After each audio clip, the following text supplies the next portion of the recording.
ചൈനയിൽ ഒരു 10,000 കുട്ടികൾ പുറത്തു വന്നാൽ ഈ 10,000 കുട്ടികളും എബോവ് ആവറേജുകളായിട്ട് ഇറങ്ങി വരുന്നത്. യൂണിവേഴ്സിറ്റി ഓഫ് ഹെൽസിങ്കി വളരെ മികച്ചൊരു സർവകലാശാലയാണ്. വേൾഡിലെ തന്നെ ടോപ്പ് 1% യൂണിവേഴ്സിറ്റീസിൽ ഒന്നാണ് യൂണിവേഴ്സിറ്റി ഓഫ് ഹെൽസിങ്കി. അപ്പോൾ അദ്ദേഹം ഇതിൻ്റെ ഒരു കീ കരിക്കുലം മേക്കറായിട്ട് അല്ലെങ്കിൽ കരിക്കുലം എൻറിച്ചറായിട്ട് വരികയാണ്. ലോകത്തിലെ ഏറ്റവും മികച്ച 100 യൂണിവേഴ്സിറ്റികളിൽ ഒന്നിലേക്ക് നിങ്ങൾ എത്തുക.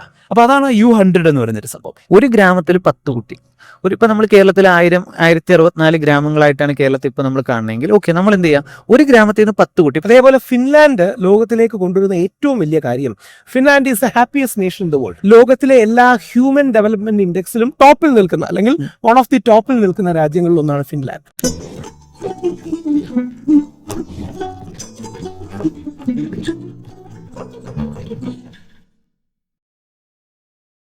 ഹായ് ഓൾ, ഇത് നമ്മൾ അൺടോൾഡ് സ്റ്റോറീസിൻ്റെ മറ്റൊരു എപ്പിസോഡുമായിട്ട് വരികയാണ്.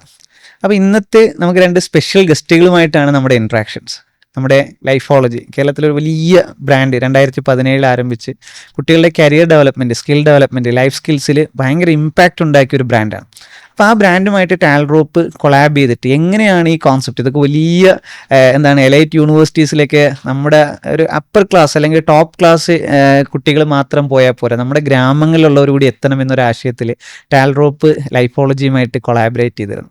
അപ്പോൾ ഇന്ന് നമ്മൾ ഡിസ്കസ് ചെയ്യുന്നത് എന്തൊക്കെയാണ് ടാൽറോപ്പും ലൈഫോളജിയും കൂടി ഈ ഒരു നാട്ടിൽ നമ്മുടെ കേരളത്തിൽ ഉണ്ടാക്കാൻ പോകുന്ന ഇമ്പാക്റ്റുകൾ, അല്ലെങ്കിൽ നമ്മൾ എന്താണ് ഈ ഒരു നമ്മുടെ കുട്ടികളുടെ ലൈഫിൽ ഉണ്ടാക്കാൻ പോകുന്ന ഇമ്പാക്റ്റ്, ഇതൊക്കെ ഒന്ന് ഡിസ്കസ് ചെയ്യുക എന്നുള്ളതാണ് ഇന്നത്തെ നമ്മുടെ പോഡ്കാസ്റ്റിൻ്റെ പ്രധാന ലക്ഷ്യം. എൻ്റെ കൂടെ ഉള്ളത് നമ്മുടെ ലൈഫോളജിയുടെ chief executive officer Shri Praveen Parameswar, അതോടൊപ്പം ലൈഫോളജിയുടെ chief innovation officer Shri Rahul Easwar. Welcome to our podcast. Thank you sir. Okay, നമ്മളിപ്പോൾ നമ്മുടെ ഡിസ്കഷൻസ് നമ്മളിപ്പോൾ ഒരുപാട് കാര്യങ്ങൾ പറഞ്ഞു വരുമ്പോൾ നമ്മുടെ വിദ്യാർത്ഥികളെ പറ്റി എല്ലാവരും ഇപ്പോൾ കൺസേൺഡ് ആണ്. ഒന്ന് AI കാലഘട്ടമാണ്, ഫ്യൂച്ചർ എന്ന് പറഞ്ഞു കഴിഞ്ഞാൽ നമുക്ക് ഇമാജിനേറ്റ് ചെയ്യാൻ പറ്റാത്ത ലെവലിൽ പൊയ്ക്കൊണ്ടിരിക്കുകയാണ്. കുട്ടികൾ റെഗുലറായിട്ട് 10ാം ക്ലാസ് കഴിയുന്നു, +2 കഴിയുന്നു, ഡിഗ്രി കഴിയുന്നു, ജോബില്ലാത്തൊരവസ്ഥയിലേക്ക് വരുന്നു. അപ്പോൾ പാരൻസ് ഒക്കെ ഭയങ്കര കൺസേൺഡ് ആണ്, എന്താണ് എൻ്റെ കുട്ടിയെ ചെയ്യിക്കേണ്ടത്. അപ്പോൾ എല്ലാവർക്കും ഒരു കാര്യം അറിയാം, എല്ലാവരും പോകുന്നത് പോലെ പോയിട്ട് ഒന്നും കിട്ടാനില്ല, എല്ലാവരും പോയതുപോലെ പോയാൽ ഇതൊക്കെ തന്നെ കിട്ടാനുള്ളൂ. എന്തോ ഒരു സംവിധാനം വ്യത്യസ്തമായിട്ട് വേണം, എന്ത് എന്ന് ആർക്കും ഒരു ഐഡിയ ഇല്ല. അപ്പോൾ അവിടെ ലൈഫോളജി ഒരു ആശയം, ഭയങ്കര ഒരു ആശയമാണ് തുടങ്ങി വെച്ച കേരളത്തിൽ, ഒരു റെവല്യൂഷൻ എന്ന് തന്നെ പറയാം. ഇവിടെ നോർമൽ എഡ്യൂക്കേഷൻ സിസ്റ്റത്തിലൊന്നും ലഭ്യമാകാത്തൊരു കോൺസെപ്റ്റ്. എന്താണ് എക്സാക്ട്ലി ലൈഫോളജി സ്റ്റാർട്ട് ചെയ്യാനുള്ള ഒരു റീസൺ? നല്ലൊരു ചോദ്യമാണ്. എനിക്ക് തോന്നുന്നത് 2003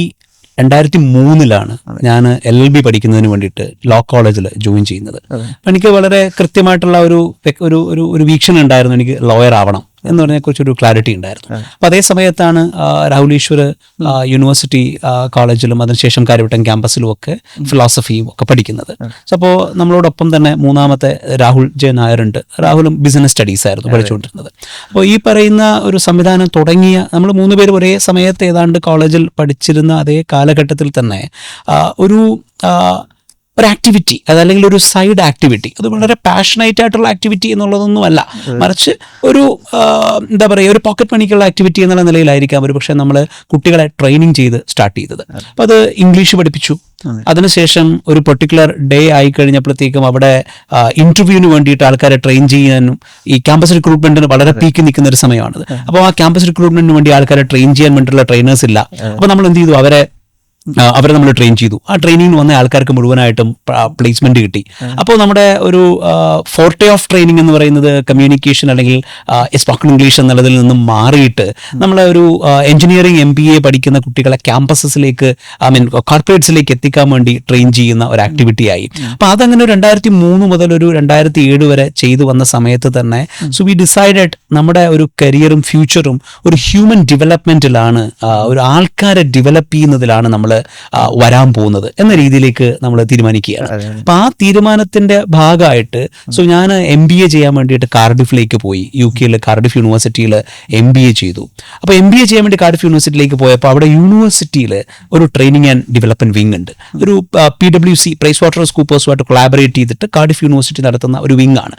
അപ്പോൾ അവിടെ കാർഡിഫിൽ പഠിക്കുന്ന ആൾക്കാർക്കും ആ ചുറ്റുപാടുള്ള ആൾക്കാർക്കും ഒക്കെ പല ഡെവലപ്മെന്റ് പ്രോഗ്രാമുകൾ നമുക്ക് അവിടെ അറ്റൻഡ് ചെയ്യാം. അപ്പോൾ ആ ഇതിന്റെ ഭാഗമായിട്ട് എല്ലാ വർഷവും വളരെ പ്രഗത്ഭരായിട്ടുള്ള ട്രെയിനേഴ്സാണ് അവിടെ ട്രെയിൻ ചെയ്യുന്നത്. എല്ലാ വർഷവും അവർക്ക് 4 മാസ്റ്റേഴ്സ് സ്റ്റുഡൻസിനെ ഇതിന്റെ അറ്റാച്ചീസ് ആയിട്ട് കൊണ്ടുവരാം. അപ്പോൾ നമ്മൾ അവിടുത്തെ ഒരു പിയർ ട്രെയിനറായി മാറുകയാണ്. അപ്പോൾ അങ്ങനെ ഞാൻ യൂണിവേഴ്സിറ്റിയിൽ MBA ചെയ്യുന്നതിനോടൊപ്പം തന്നെ ആ ഒരു ട്രെയിനിങ് പ്രോഗ്രാമിൽ ഭാഗമായി. അതിനുശേഷം MBAക്ക് ശേഷം അപ്പോൾ ഒരു 5 വർഷത്തെ എക്സ്പീരിയൻസ് കേരളത്തിലും അല്ലെങ്കിൽ സൗത്ത് ഇന്ത്യയിലെ പ്രധാനപ്പെട്ട സിറ്റികളിലും, ബാംഗ്ലൂർ, ചെന്നൈ, ഹൈദരാബാദ്, കേരള പോലുള്ള സ്ഥലങ്ങളിലും. ദെൻ അതിനുശേഷം 1 വർഷത്തെ എക്സ്പീരിയൻസ് UK കഴിഞ്ഞപ്പോഴാണ് ഞാൻ ലണ്ടൻ സ്കൂൾ ഓഫ് ഇക്കണോമിക്സിൽ ഒരു കോഴ്സ് പഠിക്കാമെന്ന് തീരുമാനിക്കുന്നത്. അങ്ങനെ കാർഡിഫിൽ നിന്നും ഞാൻ ലണ്ടൻ സ്കൂൾ ഓഫ് ഇക്കണോമിക്സിലേക്ക് സ്ട്രാറ്റജിക് മാനേജ്മെന്റ് പഠിക്കാൻ പോകുന്നു. രാഹുൽ ഈശ്വർ അതേ സമയത്ത് തന്നെ എന്താ പറയുക, ഗ്ലോബൽ ലീഡർഷിപ്പ് പഠിക്കുന്നതിന് വേണ്ടിയിട്ട് ലണ്ടൻ സ്കൂൾ ഓഫ് ഇക്കണോമിക്സിലേക്ക് വരികയാണ്. അപ്പോൾ അതേ സമയത്ത് രാഹുൽ നായർ വളരെ എസ്റ്റാബ്ലിഷ്ഡ് ആയ രീതിയിൽ കേരളത്തിൽ ട്രെയിനിങ് പ്രോഗ്രാമുകൾ റൺ ചെയ്തുകൊണ്ടിരിക്കുകയാണ്. അപ്പം ഞങ്ങൾ LSEയിൽ ലണ്ടൻ സ്കൂൾ ഓഫ് ഇക്കണോമിക്സിൽ പഠിക്കുന്ന സമയത്താണ്. അപ്പോൾ എന്തായാലും നമ്മുടെ എക്സ്പീരിയൻസ് ഫ്യൂച്ചർ ഹ്യൂമൻ ഡെവലപ്മെന്റിലാണ് എന്ന് നമ്മൾ ഫിക്സ് ചെയ്തു. ദെൻ ആ ഹ്യൂമൻ ഡെവലപ്മെന്റിലേക്ക് പോകുന്ന ഫ്യൂച്ചറിൽ ആൾക്കാരുടെ ലൈഫിലൊരു ട്രാൻസ്ഫോർമേഷൻ ഉണ്ടാക്കുന്നതാണ് നമ്മുടെ മിഷൻ ഓഫ് ലൈഫ് എന്ന രീതിയിൽ നമ്മൾ എന്തായാലും ഫിക്സ് ചെയ്ത് കഴിഞ്ഞു. എന്നാൽ അങ്ങനെയാണെങ്കിൽ നമുക്ക് എന്തുകൊണ്ട് ഒരു വെഞ്ചർ, പല വെഞ്ചേഴ്സിന്റെ ഭാഗമായി പോകുന്നതിന് പകരം നമ്മളായിട്ടൊരു വെഞ്ചർ എന്തുകൊണ്ട് സ്റ്റാർട്ട് ചെയ്തുകൂടാ? അങ്ങനെയാണ് ഞങ്ങൾ 3 പേരൂടെ ചേർന്നിട്ട് തോട്ട്സ് അക്കാഡമി എന്നുള്ള ഒരു ഓർഗനൈസേഷൻ 2010 UK നമ്മൾ സ്റ്റാർട്ട് ചെയ്യുന്നത്. 2010 UK നമ്മൾ സ്റ്റാർട്ട് ചെയ്തു. അത് യൂണിവേഴ്സിറ്റിക്കുള്ളിൽ ഇൻക്യുബേറ്റ് ചെയ്തു. വെഞ്ചർ വെയിൽസ് എന്നൊരു ഓർഗനൈസേഷൻ ഉണ്ട്, നമ്മുടെ ഇവിടുത്തെ സ്റ്റാർട്ടപ്പ് മിഷനൊക്കെ പോലെ.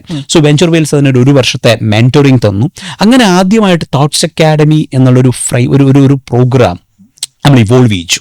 അപ്പം അതിൻ്റെ ഭാഗമായിട്ട് നമ്മൾ വേൾഡിലെ തന്നെ അറിയപ്പെടുന്ന മാനുഫാക്ചറിങ്, IT, ബാങ്കിങ്, എഡ്യൂക്കേഷൻ ഈ മേഖലയിലുള്ള വിവിധ കമ്പനികൾക്ക് ഒന്നുകിൽ സ്ട്രാറ്റജിക് കൺസൾട്ടേഷൻ HR അതല്ലെങ്കിൽ അവരുടെ ലേണിംഗ് ആൻഡ് ഡെവലപ്മെന്റ് പ്രോഗ്രാമുകൾ ഡെലിവർ ചെയ്യുക, അതല്ലെങ്കിൽ അവരുടെ ലീഡേഴ്സിനെ കോച്ച് ചെയ്യുക. അങ്ങനെ ഒരു 2010 മുതൽ 2017 വരെയുള്ള ഒരു കാലഘട്ടത്തിൽ പൂർണ്ണമായിട്ടും കമ്പനീസിൻ്റെ പല സ്ട്രീമിലുള്ള കമ്പനീസിൻ്റെ എംപ്ലോയീസിൻ്റെ ഡെവലപ്മെൻ്റാണ് നമ്മൾ UK-യിലായാലും മിഡിൽ ഈസ്റ്റിലായാലും ഇന്ത്യയിലായാലും നമ്മൾ ഹാൻഡിൽ ചെയ്തുകൊണ്ടിരുന്നത്. അപ്പോൾ കേരളത്തിലുള്ള ഒട്ടുമുക്കാൽ ഏറ്റവും നല്ല ബ്രാൻഡുകളെല്ലാം, ഞാനൊരു പേരുകൾ എടുത്ത് പറയുന്നില്ല, പക്ഷേ പ്രധാനപ്പെട്ട എല്ലാ ബ്രാൻഡുകളും നമ്മുടെ ക്ലയൻസ് ആയിരുന്നു ആ ഒരു സമയത്ത്.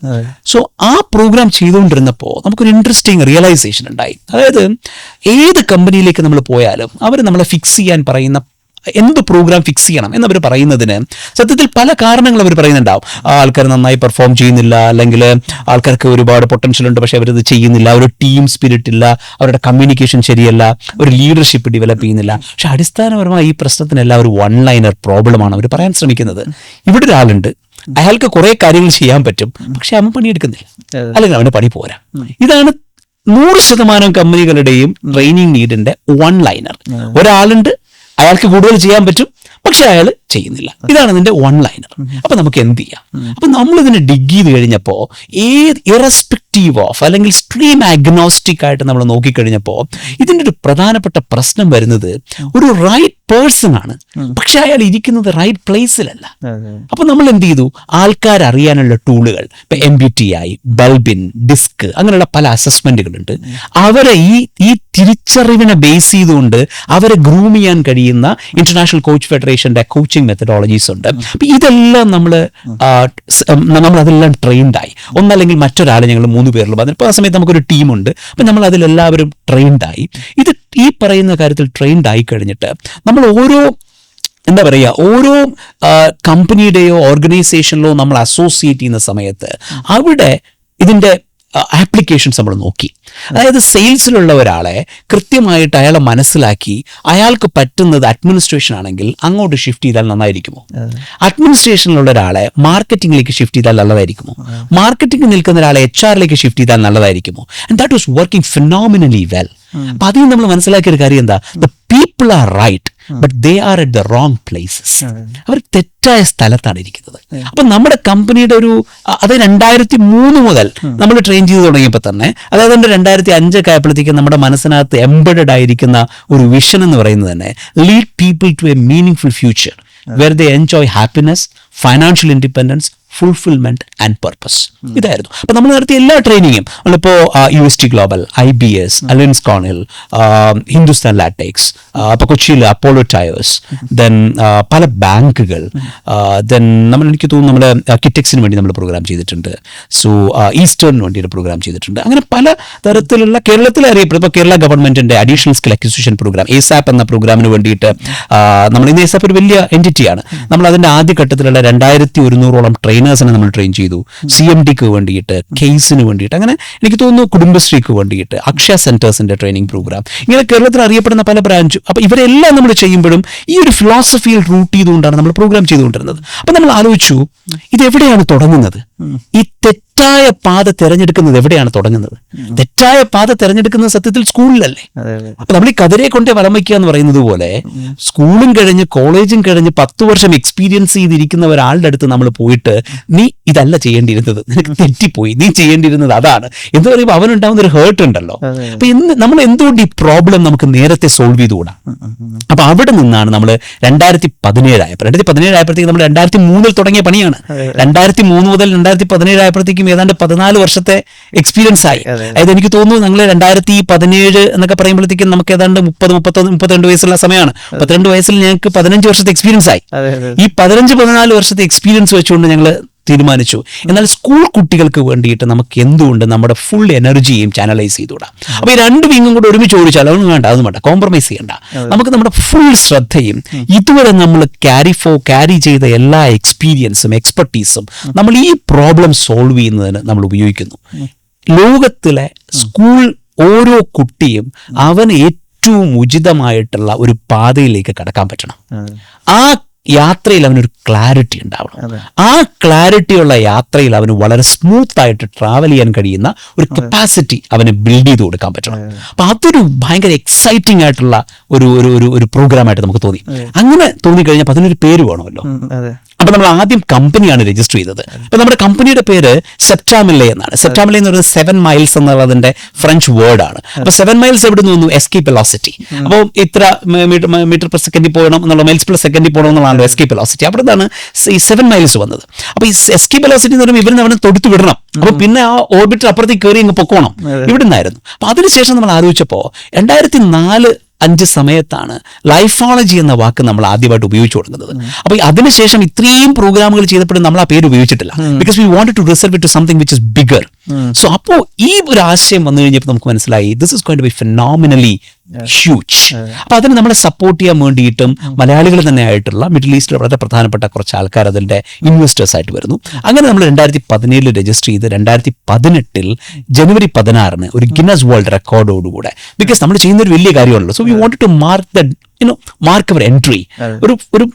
ഒരു ഫിനോമിനൽ സാധനം വെച്ചുകൊണ്ട് നമുക്ക് തുടങ്ങണം, അല്ലെങ്കിൽ ഒരു ഹ്യൂജ് സാധനം വെച്ചുകൊണ്ട് നമുക്ക് തുടങ്ങണമെന്ന് വെച്ചപ്പോഴാണ് നമ്മൾ ഒരു ഗിന്നസ് വേൾഡ് റെക്കോർഡുകൂടെ നമ്മൾ സ്റ്റാർട്ട് ചെയ്യുന്നത്. അപ്പൊ ലൈഫോളജി എന്ന പേര് നമ്മൾ ആ പ്രോജക്റ്റിന് കൊണ്ടുവരികയാണ്. അപ്പൊ ഇപ്പോഴും നമ്മുടെ കമ്പനിയുടെ നെയിം സെപ്റ്റാമില്ലയാണ്, നമ്മുടെ ബ്രാൻഡ് നെയിമാണ് ലൈഫോളജി.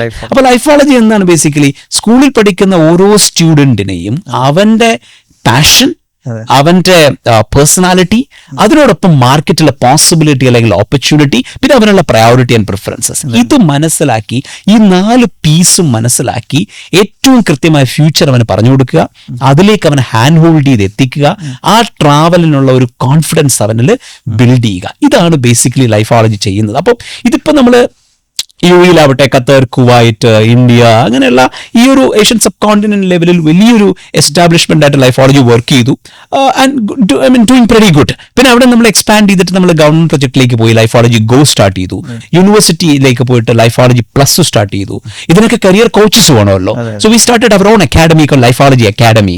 സോ അപ്പം ആ ഒരു രീതിയിലാണ് കറന്റ് ലൈഫോളജി പൊക്കോണ്ടിരിക്കുന്നത്. ഇതാണ് അതിന്റെ ഒരു ഗ്രോത്ത്. അതെ, ശരിക്കും ടാൽറോപ്പ് ലൈഫോളജി ആയിട്ട് പാർട്ണർ ചെയ്യുന്ന സമയത്ത് ഒരുപാട് പേര് എൻ്റെ അടുത്ത് ചോദിച്ചു എന്താണ് എക്സാക്ട്ലി നിങ്ങളുടെ ഈ ഒരു കൊളാബറേഷന്റെ പേർപ്പസ്. അപ്പൊ ഞാൻ അവിടുത്തെ പറയുന്ന സംഭവം ടാൽറോപ്പിന്റെ ഒരു സിലിക്കൻ വാലി മിഷൻ, അതായത് കാസർഗോഡ് മുതൽ തിരുവനന്തപുരം വരെ ഇങ്ങനെ നടക്കുമ്പോൾ നമ്മൾ ഇൻഫ്രാസ്ട്രക്ചർ, ടാലന്റ്, ഇന്നോവേഷൻ സംഭവിക്കണം. അപ്പൊ ഇതിന്റെ ടാലൻസ് അത്രമേൽ ഇമ്പോർട്ടന്റ് ആണ്. അപ്പൊ നമ്മുടെ സ്കൂളിൽ ടാലന്റ് ഉണ്ട്, പക്ഷെ ഈ ടാലൻസിന് ഇന്റർനാഷണൽ എക്സ്പോഷർ, ഗ്ലോബൽ സിറ്റീസിന് ആകണം.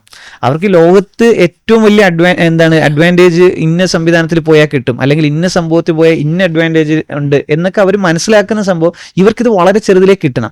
അപ്പൊ നമ്മൾ മനസ്സിലാക്കിയാണ് ഓക്കെ, നമ്മുടെ എക്സ്പെർട്ടൈസ് ഉണ്ട് നമ്മുടെ എക്കോസിസ്റ്റം ഡെവലപ്മെന്റ്സിൽ, ടെക്നോളജിയിലൊക്കെയാണ് നമ്മുടെ എക്സ്പെർട്ടൈസ്. പക്ഷെ ഇതിൽ എക്സ്പെർട്ടൈസ് വേണമെങ്കിൽ കരിയറിൽ, കുട്ടികളുടെ കരിയർ വളരെ ചെറുതിലേ ടാപ്പ് ചെയ്ത് അവർക്ക് ഏത് മേഖലയിലേക്ക് പോകണമെന്ന് കൃത്യമായിട്ട് മനസ്സിലാക്കി അതിന് കൊണ്ടുപോകാൻ കഴിയുന്ന എക്സ്പെർട്ടൈസ് വേണം.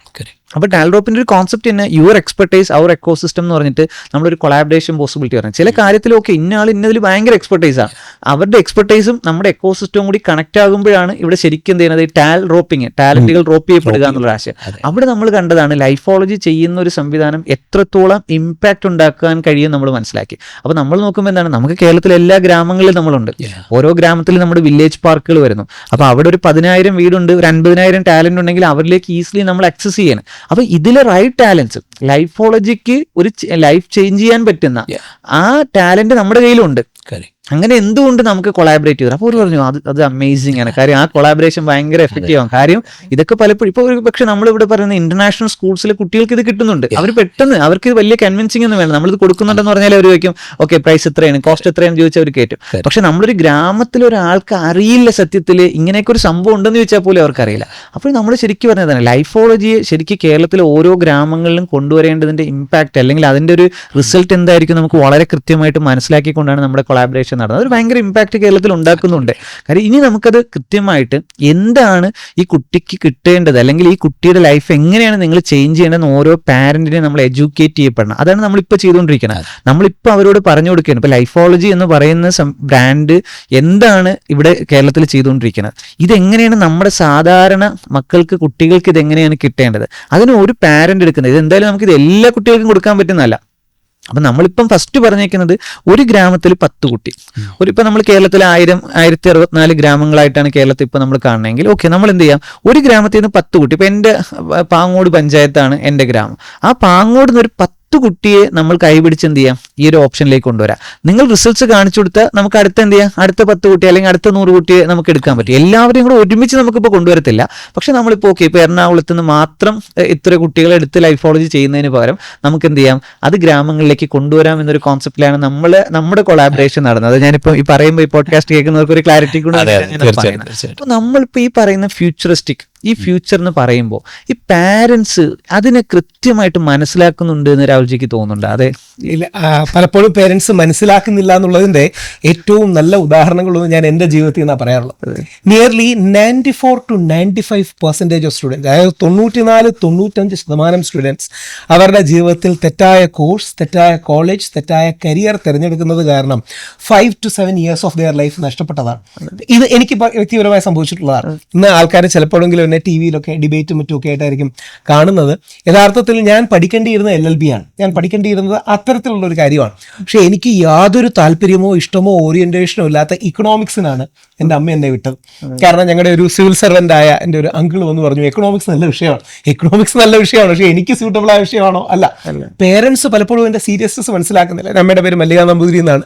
ഞാൻ ഇടയ്ക്കിടയ്ക്ക് ഇന്നും അമ്മയൊന്ന് പറഞ്ഞു കുത്തും, അമ്മ അന്നെടുത്ത തെറ്റായ തീരുമാനം കാരണമാണ് എൻ്റെ ലൈഫിൽ ഇത്രയും ഈ ട്രാൻസിഷൻ വന്നത്. ഞാനിപ്പം ഹൈക്കോടതിയിൽ അഡ്വക്കേറ്റ് ആയിട്ടൊക്കെ എൻറോൾ ചെയ്തു. അപ്പോൾ എനിക്ക് എഡ്യൂക്കേഷൻ ഇഷ്ടമാണ്, ലോ പാഷനാണ്, പബ്ലിക് പോളിസി ഇഷ്ടമാണ്. പക്ഷേ ഇതിലോട്ടൊന്നും ഒരു ബന്ധവുമില്ലാത്ത എക്കണോമിക്സിൽ പോയി, അതിനുശേഷം ലണ്ടൻ സ്കൂൾ ഓഫ് എക്കണോമിക്സിൽ പോയി. ഞാനന്ന് ലോ എടുത്തിരുന്നെങ്കിൽ ഹാർവാർഡ് ലോയോ അടക്കമുള്ള എന്തെങ്കിലും ചെയ്യായിരുന്നു, അല്ലെങ്കിൽ സൈക്കോളജി ആൻഡ് ലോ ചെയ്യായിരുന്നു. അപ്പൊ എന്തുകൊണ്ടാണ് ആ തെറ്റ് പറ്റിയത്? നമ്മുടെ കുട്ടികളെയും കുട്ടികളോടൊപ്പം പേരൻസിനെയും ഗൈഡ് ചെയ്യാൻ ആരുമില്ല.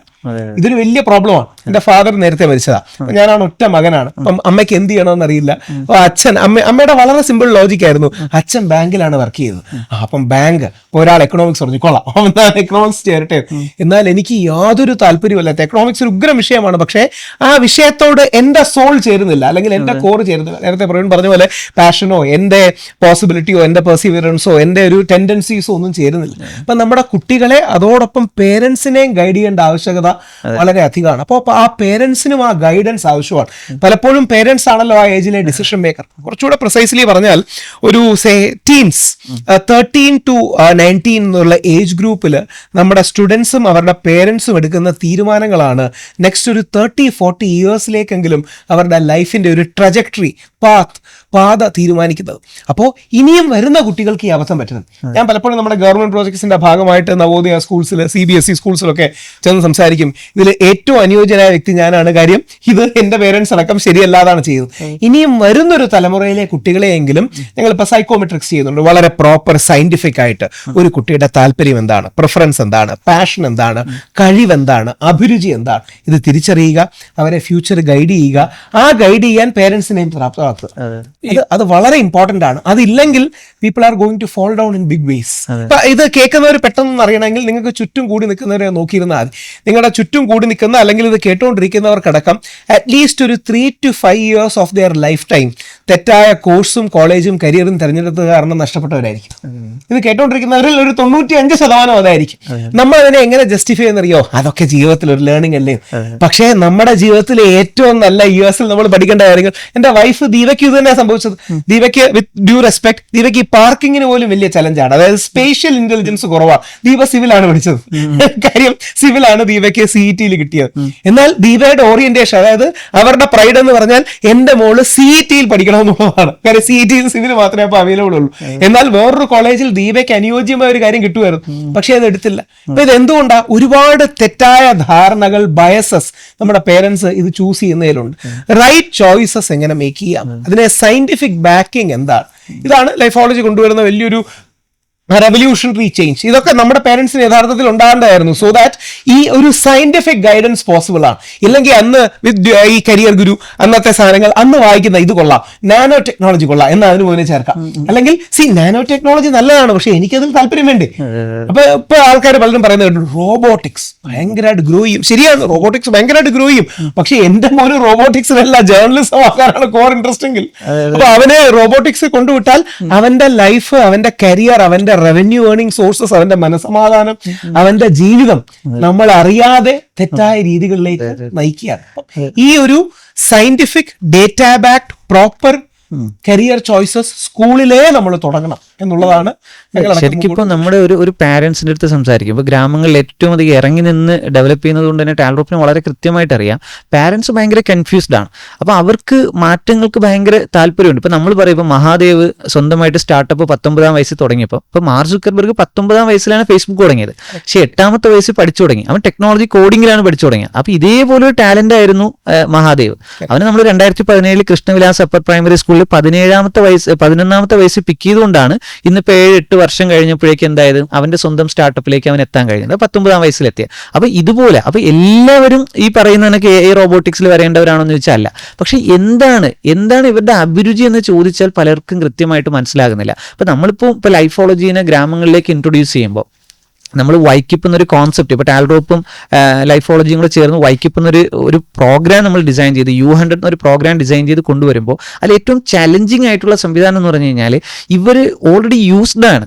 ഈ ഒരു സിലബസും സിസ്റ്റവും യൂസ്ഡ് ആയതുകൊണ്ട് തന്നെ ഒരു ചേഞ്ച് പലപ്പോഴും പാരൻസിന് പെട്ടെന്ന് കിട്ടുന്നില്ല. പക്ഷെ ചില ആളുകളുണ്ട്, എൻ്റെ കുട്ടി എന്തായാലും എനിക്ക് എക്സ്ട്രാ ഓർഡിനറി ആയിട്ട് കൊണ്ടുവരണം, എൻ്റെ കുട്ടിയുടെ അഭിരുചിക്ക് അനുസരിച്ച് കൊണ്ടുവരണം. സത്യത്തിൽ ഇവരാണ് നമ്മൾ പറയുന്ന ആശയത്തിനോട് ഒരു പോസിറ്റീവ് റെസ്പോൺസ് കാണിക്കുന്നത്. മറ്റുള്ളവരെന്താണ് ഓക്കെ ഇങ്ങനെയൊക്കെ അങ്ങ് പോയാൽ മതി. അപ്പോൾ നമ്മളിപ്പോൾ എഡ്യൂക്കേറ്റ് ചെയ്തുകൊണ്ടിരിക്കുന്നത് ഒരു പാരന്റിനെ നമ്മൾ കൊണ്ടുവരണം. ഇപ്പോൾ വില്ലേജ് പാർക്കിൽ കൊണ്ടുവന്നു ഒരു 20 പേരുടെ പാരൻസിനെ കൊണ്ടുവന്നിട്ട് നമ്മൾ ചോദിക്കുന്നത്, നിങ്ങളുടെ കുട്ടിയെ നിങ്ങൾ എന്താക്കാനാണ് ആഗ്രഹം, നിങ്ങളുടെ ബഡ്ജറ്റ് എങ്ങനെയാണ്, നിങ്ങളുടെ കപ്പാസിറ്റി എന്താണ്. അതിൽ ചില ആളുകൾ പറയുന്നത് നമ്മൾ എക്സൈറ്റഡ് ആണ്. അതായത് അവർ പറയുന്നത് എന്താണ്, എൻ്റെ കുട്ടിയെ ഇങ്ങനെ +2 കഴിഞ്ഞിട്ട് ഞാൻ വിദേശത്ത് വിട്ട് തന്നെയാണ് പഠിപ്പിക്കാൻ ഉദ്ദേശിക്കുന്നത്. അപ്പോൾ ഒരു 10-60 ലക്ഷം രൂപ, എനിക്കറിയാം അവിടെയൊക്കെ പഠിക്കണമെങ്കിൽ 10-60 ലക്ഷം രൂപ ആവും, ഞാൻ 60 ലക്ഷം രൂപ ഞാൻ ഇന്നൊരു കുറച്ച് വസ്തുവൊക്കെ വിൽക്കാനുള്ള പ്ലാൻ ഉണ്ട്, വിറ്റ് എനിക്ക് അവിടെ ആക്കണം എന്ന് പറയുമ്പോൾ നമ്മൾ ചോദിക്കും, ഓക്കെ നിങ്ങൾ എന്താണ് സ്റ്റഡി അബ്രോഡ് ഉദ്ദേശിക്കുന്നത്? അത് UK പോകണം.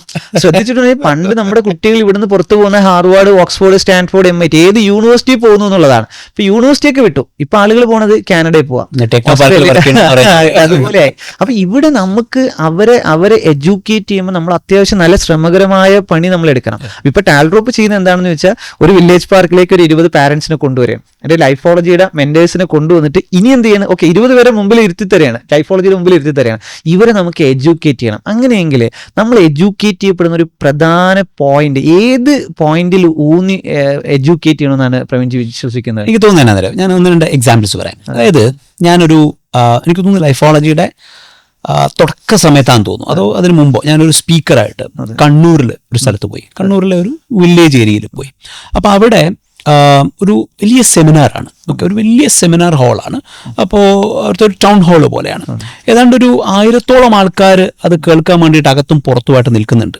ഒരു 3 മണിക്കൂർ സെഷനാണ്. ഞാൻ ആ 3 മണിക്കൂർ പല കരിയറിനെ കുറിച്ച്, പല സാധ്യതകളെ കുറിച്ച് എല്ലാം സംസാരിച്ചു.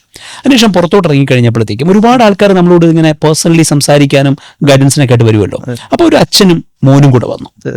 അപ്പൊ പുള്ളി വളരെ എനിക്ക് തോന്നുന്നു മോനോച്ചനായിട്ട് വന്നു. അപ്പോൾ പുള്ളി എൻ്റെ അടുത്ത് വന്നിട്ട് ഇങ്ങനെ പറഞ്ഞു, സാർ എനിക്ക് മോനെ ഡോക്ടറാക്കണം. അപ്പം ഞാൻ അതിനു വേണ്ടിയിട്ട് എന്ത് ചെയ്യാൻ തയ്യാറാണ്. ഞാൻ കഴിഞ്ഞ ഏതാണ്ട് 20-25 വർഷമായിട്ട് ഞാൻ ഗൾഫിലാണ്. അപ്പോൾ എനിക്ക് വലിയ ജോലിയൊന്നുമില്ല അവിടെ. പക്ഷെ ഞാൻ കുഴപ്പമില്ലാത്ത, എനിക്ക് ഒരു ദുശീലവും ഇല്ല, എനിക്ക് വേറെ ഒരു ദുർച്ചെലവുകളും ഇല്ല. എൻ്റെ കയ്യിൽ ഇവൻ്റെ ഭാവിക്കുള്ള ഇവൻ്റെ അനിയൻ്റെ ഭാവിക്കുള്ള കുറച്ച് പൈസ ഞാൻ സേവ് ചെയ്ത് വെച്ചിട്ടുണ്ട്. ഞാൻ അവിടുത്തെ ഒരു കൺസ്ട്രക്ഷൻ കമ്പനിയിലാണ് വർക്ക് ചെയ്യുന്നത്. ഞാൻ പഠിച്ചിട്ടൊന്നുമില്ല, എനിക്ക് സ്കൂളിലൊന്നും ഞാൻ പോയിട്ടില്ല, എൻ്റെ ഭാര്യയും സ്കൂളിലൊന്നും പോയിട്ടില്ല. അപ്പോൾ ഇവരെ എങ്ങനെയെങ്കിലും എനിക്കൊന്ന് ശരിയാക്കണം, അതിൽ ഇവനെ എനിക്ക് ഡോക്ടറാക്കണം. മോന്റെ മുഖത്തോട് നോക്കിയപ്പോഴും അവനും വിയോജിപ്പൊന്നുമില്ല, ഡോക്ടർ അവനും വിയോജിപ്പൊന്നുമില്ല. കാരണം ചില അച്ഛന്മാരും അമ്മമാരും ഒക്കെ ഇങ്ങനെ ഈ ഡ്രീം പറയുമ്പോഴത്തേക്കും മക്കളുടെ മുഖം ഇങ്ങനെ ദേഷ്യം കൊണ്ട് ചുവക്കും. കാരണം അവരുടെ ഇഷ്ടം ഇതായിരിക്കുകയല്ല, അവരുടെ ഇഷ്ടം വേറെ എന്തെങ്കിലും ഒക്കെ ആയിരിക്കും. പക്ഷെ ഞാൻ ഇവന്റെ മുഖത്തോട് നോക്കിയപ്പോഴത്തേക്ക് ഇവന് വലിയ പ്രശ്നമൊന്നുമില്ല. ഇവന്റെ ഇഷ്ടവും ഏതാണ്ട് ഇതൊക്കെ തന്നെയാണ്. അല്ലെങ്കിൽ അവർ അച്ഛൻ പറയുന്നതിനനുസരിച്ച് പോകാൻ, അല്ലെങ്കിൽ അവന് വേറെ ഇഷ്ടമില്ലാത്തതുകൊണ്ടായിരിക്കാം. ബട്ട് ഈ വാസ് ഓക്കെ, ഈ വാസ് കൺവിൻസ്ഡ്. ഓക്കെ, അപ്പൊ ഞാനിങ്ങനെ ഇയാളോട് പറയുകയാണ്, നിങ്ങൾ ഇന്ന രീതിയിൽ പഠിക്കണം. എനിക്ക് തോന്നുന്നു അന്ന് നീറ്റ് എന്നൊരു സിസ്റ്റം വന്നിട്ടുണ്ടോ, അതിന് മുമ്പോ ആണോ എന്ന് എനിക്ക് സംശയമുണ്ട്. അപ്പം നിങ്ങൾ ഇങ്ങനെ എൻട്രൻസിന് പഠിക്കണം, അതിന് ഇന്ന വിഷയങ്ങളൊക്കെയാണ് നിങ്ങൾ ഇമ്പോർട്ടൻസ് കൊടുക്കേണ്ടത്. ആ വിഷയത്തിൽ ഇങ്ങനെയൊക്കെയുള്ള ചോദ്യങ്ങളായി വളരെ ഫണ്ടമെന്റൽ ആയിട്ടുള്ള കാര്യങ്ങൾ അളക്കുന്ന ചോദ്യങ്ങളുണ്ടാവും, ആപ്ലിക്കേഷൻ അളക്കുന്ന ചോദ്യങ്ങളുണ്ടാവും. അപ്പോൾ അങ്ങനെയുള്ള ചോദ്യങ്ങളാണ് നിങ്ങൾ നോക്കേണ്ടത്. നിങ്ങളെല്ലാം പഠിച്ചിട്ടുണ്ടെങ്കിലും അതൊരു ഗെയിമാണ്. അപ്പോൾ അതൊരു മൈൻഡ് ഗെയിമാണ് ബേസിക്കലി. അപ്പോൾ അതിന് കൃത്യമായ ഒരു പ്രാക്ടീസ് വേണം. അപ്പോൾ അതിന് ഏതെങ്കിലും ഒരു സ്ഥാപനത്തിൽ പോയി സ്ട്രക്ചേർഡ് ആയിട്ട് പഠിക്കുന്നത് നല്ലതായിരിക്കും. പിന്നെ നിങ്ങൾ ഇത്രയും താല്പര്യമുള്ള ആൾക്കാരല്ലേ, ഇപ്പൊ കിട്ടിയില്ലെങ്കിലും 1 വർഷം കൂടെ നിങ്ങൾ എക്സ്റ്റെൻഡ് ചെയ്ത് പഠിക്കുന്നതിൽ തെറ്റൊന്നുമില്ല. ഒരു 75 വർഷം ജീവിച്ചിരിക്കുന്ന ഒരാള് 17-ാം വയസ്സിൽ അടുത്ത 30 വർഷം പ്രവർത്തിക്കേണ്ട ഒരു കാര്യത്തിന് വേണ്ടി 1 വർഷം കൂടെ മാറ്റി വെച്ച് റിപ്പീറ്റ് ചെയ്യുന്നതിൽ പ്രശ്നമൊന്നുമില്ല എന്നുള്ള അഭിപ്രായക്കാരനാണ് ഞാൻ. അവരങ്ങനെ പോകുന്നതിൽ തെറ്റൊന്നുമില്ല. അപ്പോൾ ഞാൻ ഇങ്ങനെ ചോദിച്ചു, എന്നാലും മുന്നറിയാം. അപ്പൊ ഇങ്ങനെ വിശദീകരിച്ചു. അപ്പൊ അവർക്ക് ക്ലാരിറ്റി ആയി. അപ്പൊ അവർ ഒരുപാട് കണ്ണൊക്കെ നിറഞ്ഞ് ഭയങ്കര സന്തോഷത്തോടുകൂടെയൊക്കെ ഈ യാത്ര പറയുന്ന സമയമായപ്പോഴത്തേക്ക് അവരിങ്ങനെ ചോദിച്ചു, ഞാനിങ്ങനെ വെറുതെ അവർ ചോദിച്ചു, എങ്ങനെയുണ്ട് മാർക്കൊക്കെ? എല്ലാത്തിനും 90% ഒക്കെ ഉണ്ട് സാർ എന്ന് പറഞ്ഞു. ശരി, എന്നാലും ഞാൻ ചോദിച്ചു, ബയോളജിക്ക് അപ്പോൾ ഈ മാർക്കും ഇത് അറിയാൻ പറ്റുമല്ലോ, ബയോളജിക്ക് എങ്ങനെയുണ്ട് മാർക്ക്? സാർ ഞാൻ ബയോളജി പഠിച്ചിട്ടില്ല. ഫിസിക്സിന്? സാർ അതല്ലല്ലോ ഞാൻ പഠിച്ചത്. അവന് പിന്നെ ഏതാ പഠിച്ചത്? സാർ ഞാൻ കൊമേഴ്സാണ് പഠിച്ചേ. അപ്പൊ അവിടെ നമ്മളങ്ങ് ഇല്ലാതാവുകയാണ്. കാരണം നമ്മൾ ഇല്ലാതാവുന്നതിന്റെ പ്രശ്നം എന്താണെന്നറിയാവോ? ഒരാളുടെ സ്വപ്നം അവിടെ ഇല്ലാതാവുകയാണ്. മനസ്സിലായില്ലേ? കാരണം ആ അച്ഛൻ എത്രയോ വർഷമായിട്ട് മകനെ ഡോക്ടർ ആകണമെന്ന് ആഗ്രഹിക്കുകയാണ്. അയാളുടെ മനസ്സിലൂടെ എത്ര പിക്ചർ പോയിട്ടുണ്ടാവും, എത്ര ചിന്തകൾ പോയിട്ടുണ്ടാവും, എത്ര സ്വപ്നങ്ങൾ, എത്ര ദിവസങ്ങൾ മകൻ ഡോക്ടറായി വരുന്ന ഒരു ദിവസം അയാൾ കണ്ടിട്ടുണ്ടാവും. അതിന് ഈ മോനോട് ഇത് പറഞ്ഞു കഴിഞ്ഞപ്പോ അവന്റെ മനസ്സിൽ ഈ ചിന്ത എത്രമാത്രം വന്നിട്ടുണ്ടാവും. പക്ഷേ ഈ ഒരു എൻട്രൻസ് എക്സാമിനേഷൻ എഴുതാൻ സയൻസ് എന്നൊരു വിഭാഗത്തിലൂടെ +1 +2 പഠിക്കണമെന്ന ഒരു ചിന്ത അവനില്ല. അതവന്റെ തെറ്റല്ലല്ലോ, അവന് ധാരണയില്ല. അപ്പൊ ഇനി അവൻ എന്ത് ചെയ്യണം? ഒന്നേന്നത് തുടങ്ങി തിരിച്ചു പോയി എടുക്കണ്ടേ? Which is too tough. മനസ്സിലായല്ലേ? അപ്പം ഇതൊരാളുടെ കേസ് അല്ല. അപ്പം ഭാവിയിലെ കരിയറിനെ കുറിച്ച് അറിയില്ല എന്നുള്ളത് മാത്രമല്ല പ്രശ്നം. ഇതൊരു കോംപ്ലിക്കേറ്റഡ് സിസ്റ്റമാണ്. അതായത് ഒരു മാനകം വെച്ചൊരാളെ അളന്നിട്ട് നമുക്ക് അയാളെ കരിയറിലേക്ക് വിടാൻ പറ്റുന്ന ഒരു സംവിധാനം അല്ലല്ലോ ഇത്. അയാളുടെ ഇൻട്രസ്റ്റ്, അവന്റെ വ്യക്തിത്വം, അവന്റെ പ്രയോറിറ്റി ഒന്ന് ആലോചിച്ച് നോക്കി. എനിക്ക് ഭയങ്കരമായ ഇൻട്രസ്റ്റും ഉണ്ട്, എന്റെ വ്യക്തിത്വവും എനിക്ക് ഓക്കെയാണ്, എന്റെ പേഴ്സണാലിറ്റിയും അലൈൻഡാണെന്ന് വിചാരിച്ചോളൂ. പക്ഷേ എന്റെ നാട് ഇപ്പോൾ എന്താ പറയുക, ഇപ്പം എൻ്റെ വീട് കുളത്തൂരാണ്, നെയ്യാറ്റിൻകരയാണ്, കുളത്തൂരാണ്, ട്രിവാൻഡ്രത്താണ്. ഓക്കെ, എനിക്ക് അവിടെ നിന്ന് വിട്ടുപോകാൻ എനിക്ക് കഴിയില്ല. Because of my family reasons എനിക്ക് അവിടെ നിന്ന് വിട്ടുപോകാൻ കഴിയില്ല. പക്ഷേ എനിക്കൊരു റോക്കറ്റ് സയൻറ്റിസ്റ്റ് ആവണം. പറ്റൂ, നടക്കുന്ന കാര്യമാണ്. അപ്പം എൻ്റെ പ്രയോറിറ്റി, പ്രിഫറൻസ്, മാർക്കറ്റിൽ യഥാർത്ഥത്തിൽ ഇതിന് എനിക്ക് പൈസ തരാൻ കഴിയുന്ന രീതിയിലുള്ള ഒരു കരിയറാണോ ഇത്? അപ്പം ഇങ്ങനെയുള്ള പല പല പല ഘടകങ്ങൾ ചേരുന്നതാണ് യഥാർത്ഥത്തിൽ ഒരു കരിയറിന്റെ ഡെസിഷൻ. അപ്പൊ ഒന്ന്, ലോകത്തുള്ള മുഴുവൻ ഇപ്പം നമ്മൾ വിചാരിക്കും നമ്മൾ എഡ്യൂക്കേറ്റഡ് ആയതുകൊണ്ട് നമുക്കറിയാമെന്ന്. പക്ഷെ ഡോക്ടറായിരിക്കുന്ന ഒരാള് എത്രയോ ഡോക്ടേഴ്സ് നമ്മുടെ അടുത്ത് കരിയർ കൗൺസിലിങ്ങിന് വന്നിട്ടുണ്ട്. അപ്പൊ അവരെ സംബന്ധിച്ചിടത്തോളം അവർക്ക് അവരുടെ ഫീൽഡ് നന്നായിട്ട് അറിയാം, പക്ഷെ അതിനപ്പുറത്തോട്ട് അറിയില്ലല്ലോ. കമ്പ്യൂട്ടർ എഞ്ചിനീയേഴ്സിന് അവരുടെ ഫീൽഡ് നന്നായിട്ട് അറിയാം, പക്ഷെ അതിനപ്പുറത്തേക്ക് അറിയില്ലല്ലോ. അപ്പൊ നമുക്ക് എന്താ വേണ്ടിയത്?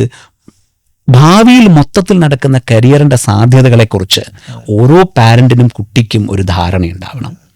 2, എൻ്റെ വ്യക്തിത്വം, എൻ്റെ കഴിവ്, എൻ്റെ കുറവ്, എൻ്റെ ഓറിയൻറ്റേഷൻ, ഇതിനെക്കുറിച്ച് എനിക്കൊരു ധാരണയുണ്ടാവണം.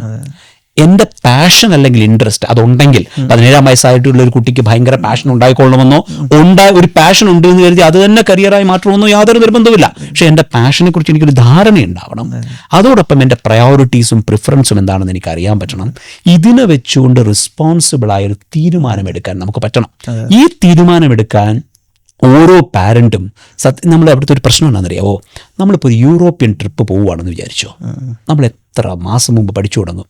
നമ്മളൊരു വെബ്സൈറ്റിൽ പോവും, അവിടെ പോയിട്ട് 10 attractions in സ്പെയിൻ അല്ലെങ്കിൽ യൂറോപ്പ് അടിക്കും. ഈ അട്രാക്ഷനെയും മറ്റേ അട്രാക്ഷനെയും കൂടെ നമ്മൾ കമ്പയർ ചെയ്യും, അതിൻ്റെ റിവ്യൂ നോക്കും. ഒരു ഹോട്ടൽ എടുത്തു കഴിഞ്ഞാൽ അതിൻ്റെ റിവ്യൂ നോക്കും. ട്രിപ്പ് അഡ്വൈസറിൽ പോയി നമ്മൾ വായിച്ചു തള്ളും. ഇത് വായിക്കുന്നുണ്ട് കഴിഞ്ഞാൽ നമുക്കെന്തോ പരീക്ഷക്കാരോ ചോദിക്കുന്നുള്ള പോലെ നമ്മൾ വായിക്കുന്നത്, നമ്മൾ വായിക്കും. ഒട്ടുമുക്കാൽ 5-star ഹോട്ടൽ, സ്റ്റാർ ഹോട്ടൽസിൽ പോയാൽ ഏതാണ്ട് ഒരേ എക്സ്പീരിയൻസ് ആണ് മനുഷ്യന് കിട്ടുക.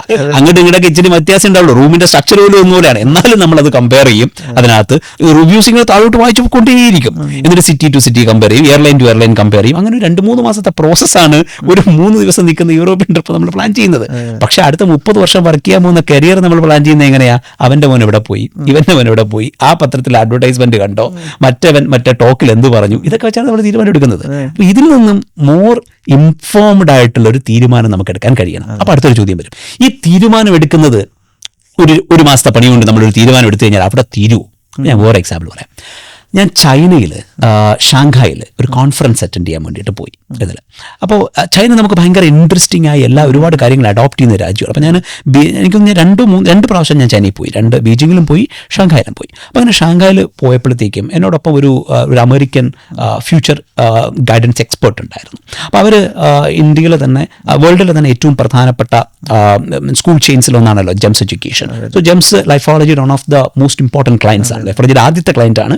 സോ ഇപ്പോഴും ഞങ്ങളുടെ one of the most important client ആണ്. അപ്പോൾ ജെംസിൻ്റെ അന്നത്തെ global career planning, future planning head ആയിട്ടുള്ളൊരു ഡോക്ടർ കേർസ്റ്റൻ കോണേഴ്സ്. അപ്പോൾ ഡോക്ടർ കേർസ്റ്റനും ഞാനും കൂടെയാണ് ചൈനയിൽ പോകുന്നത്. അപ്പോൾ ഞാൻ അവിടെ ഒരു കുട്ടിയെ പരിചയപ്പെട്ടു.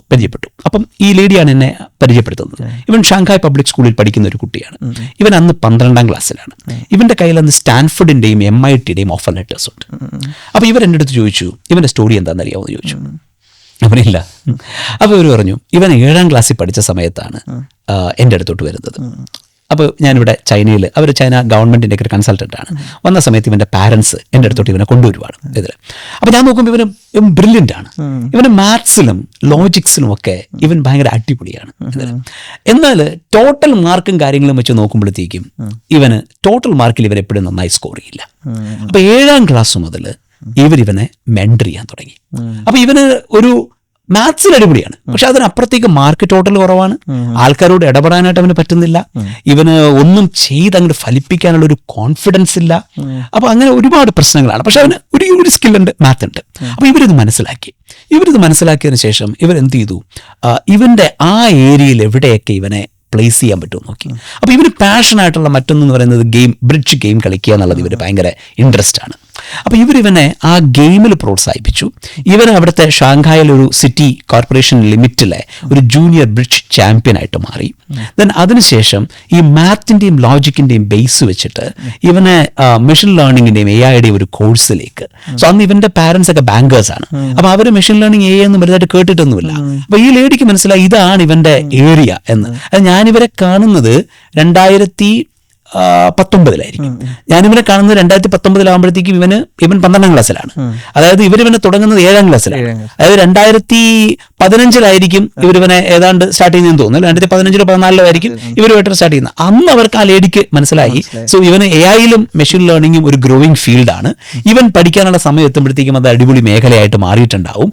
അതിലോട്ട് ഇവൻ എത്തിക്കണമെന്ന് മനസ്സിലായി. അങ്ങനെ 7ാം ക്ലാസ് മുതൽ ഇവനെ ബ്രിഡ്ജിന്റെ ഗെയിമിൽ ഇവൻ മിടുക്കനായി അവൻ ജൂനിയർ ചാമ്പ്യനായി.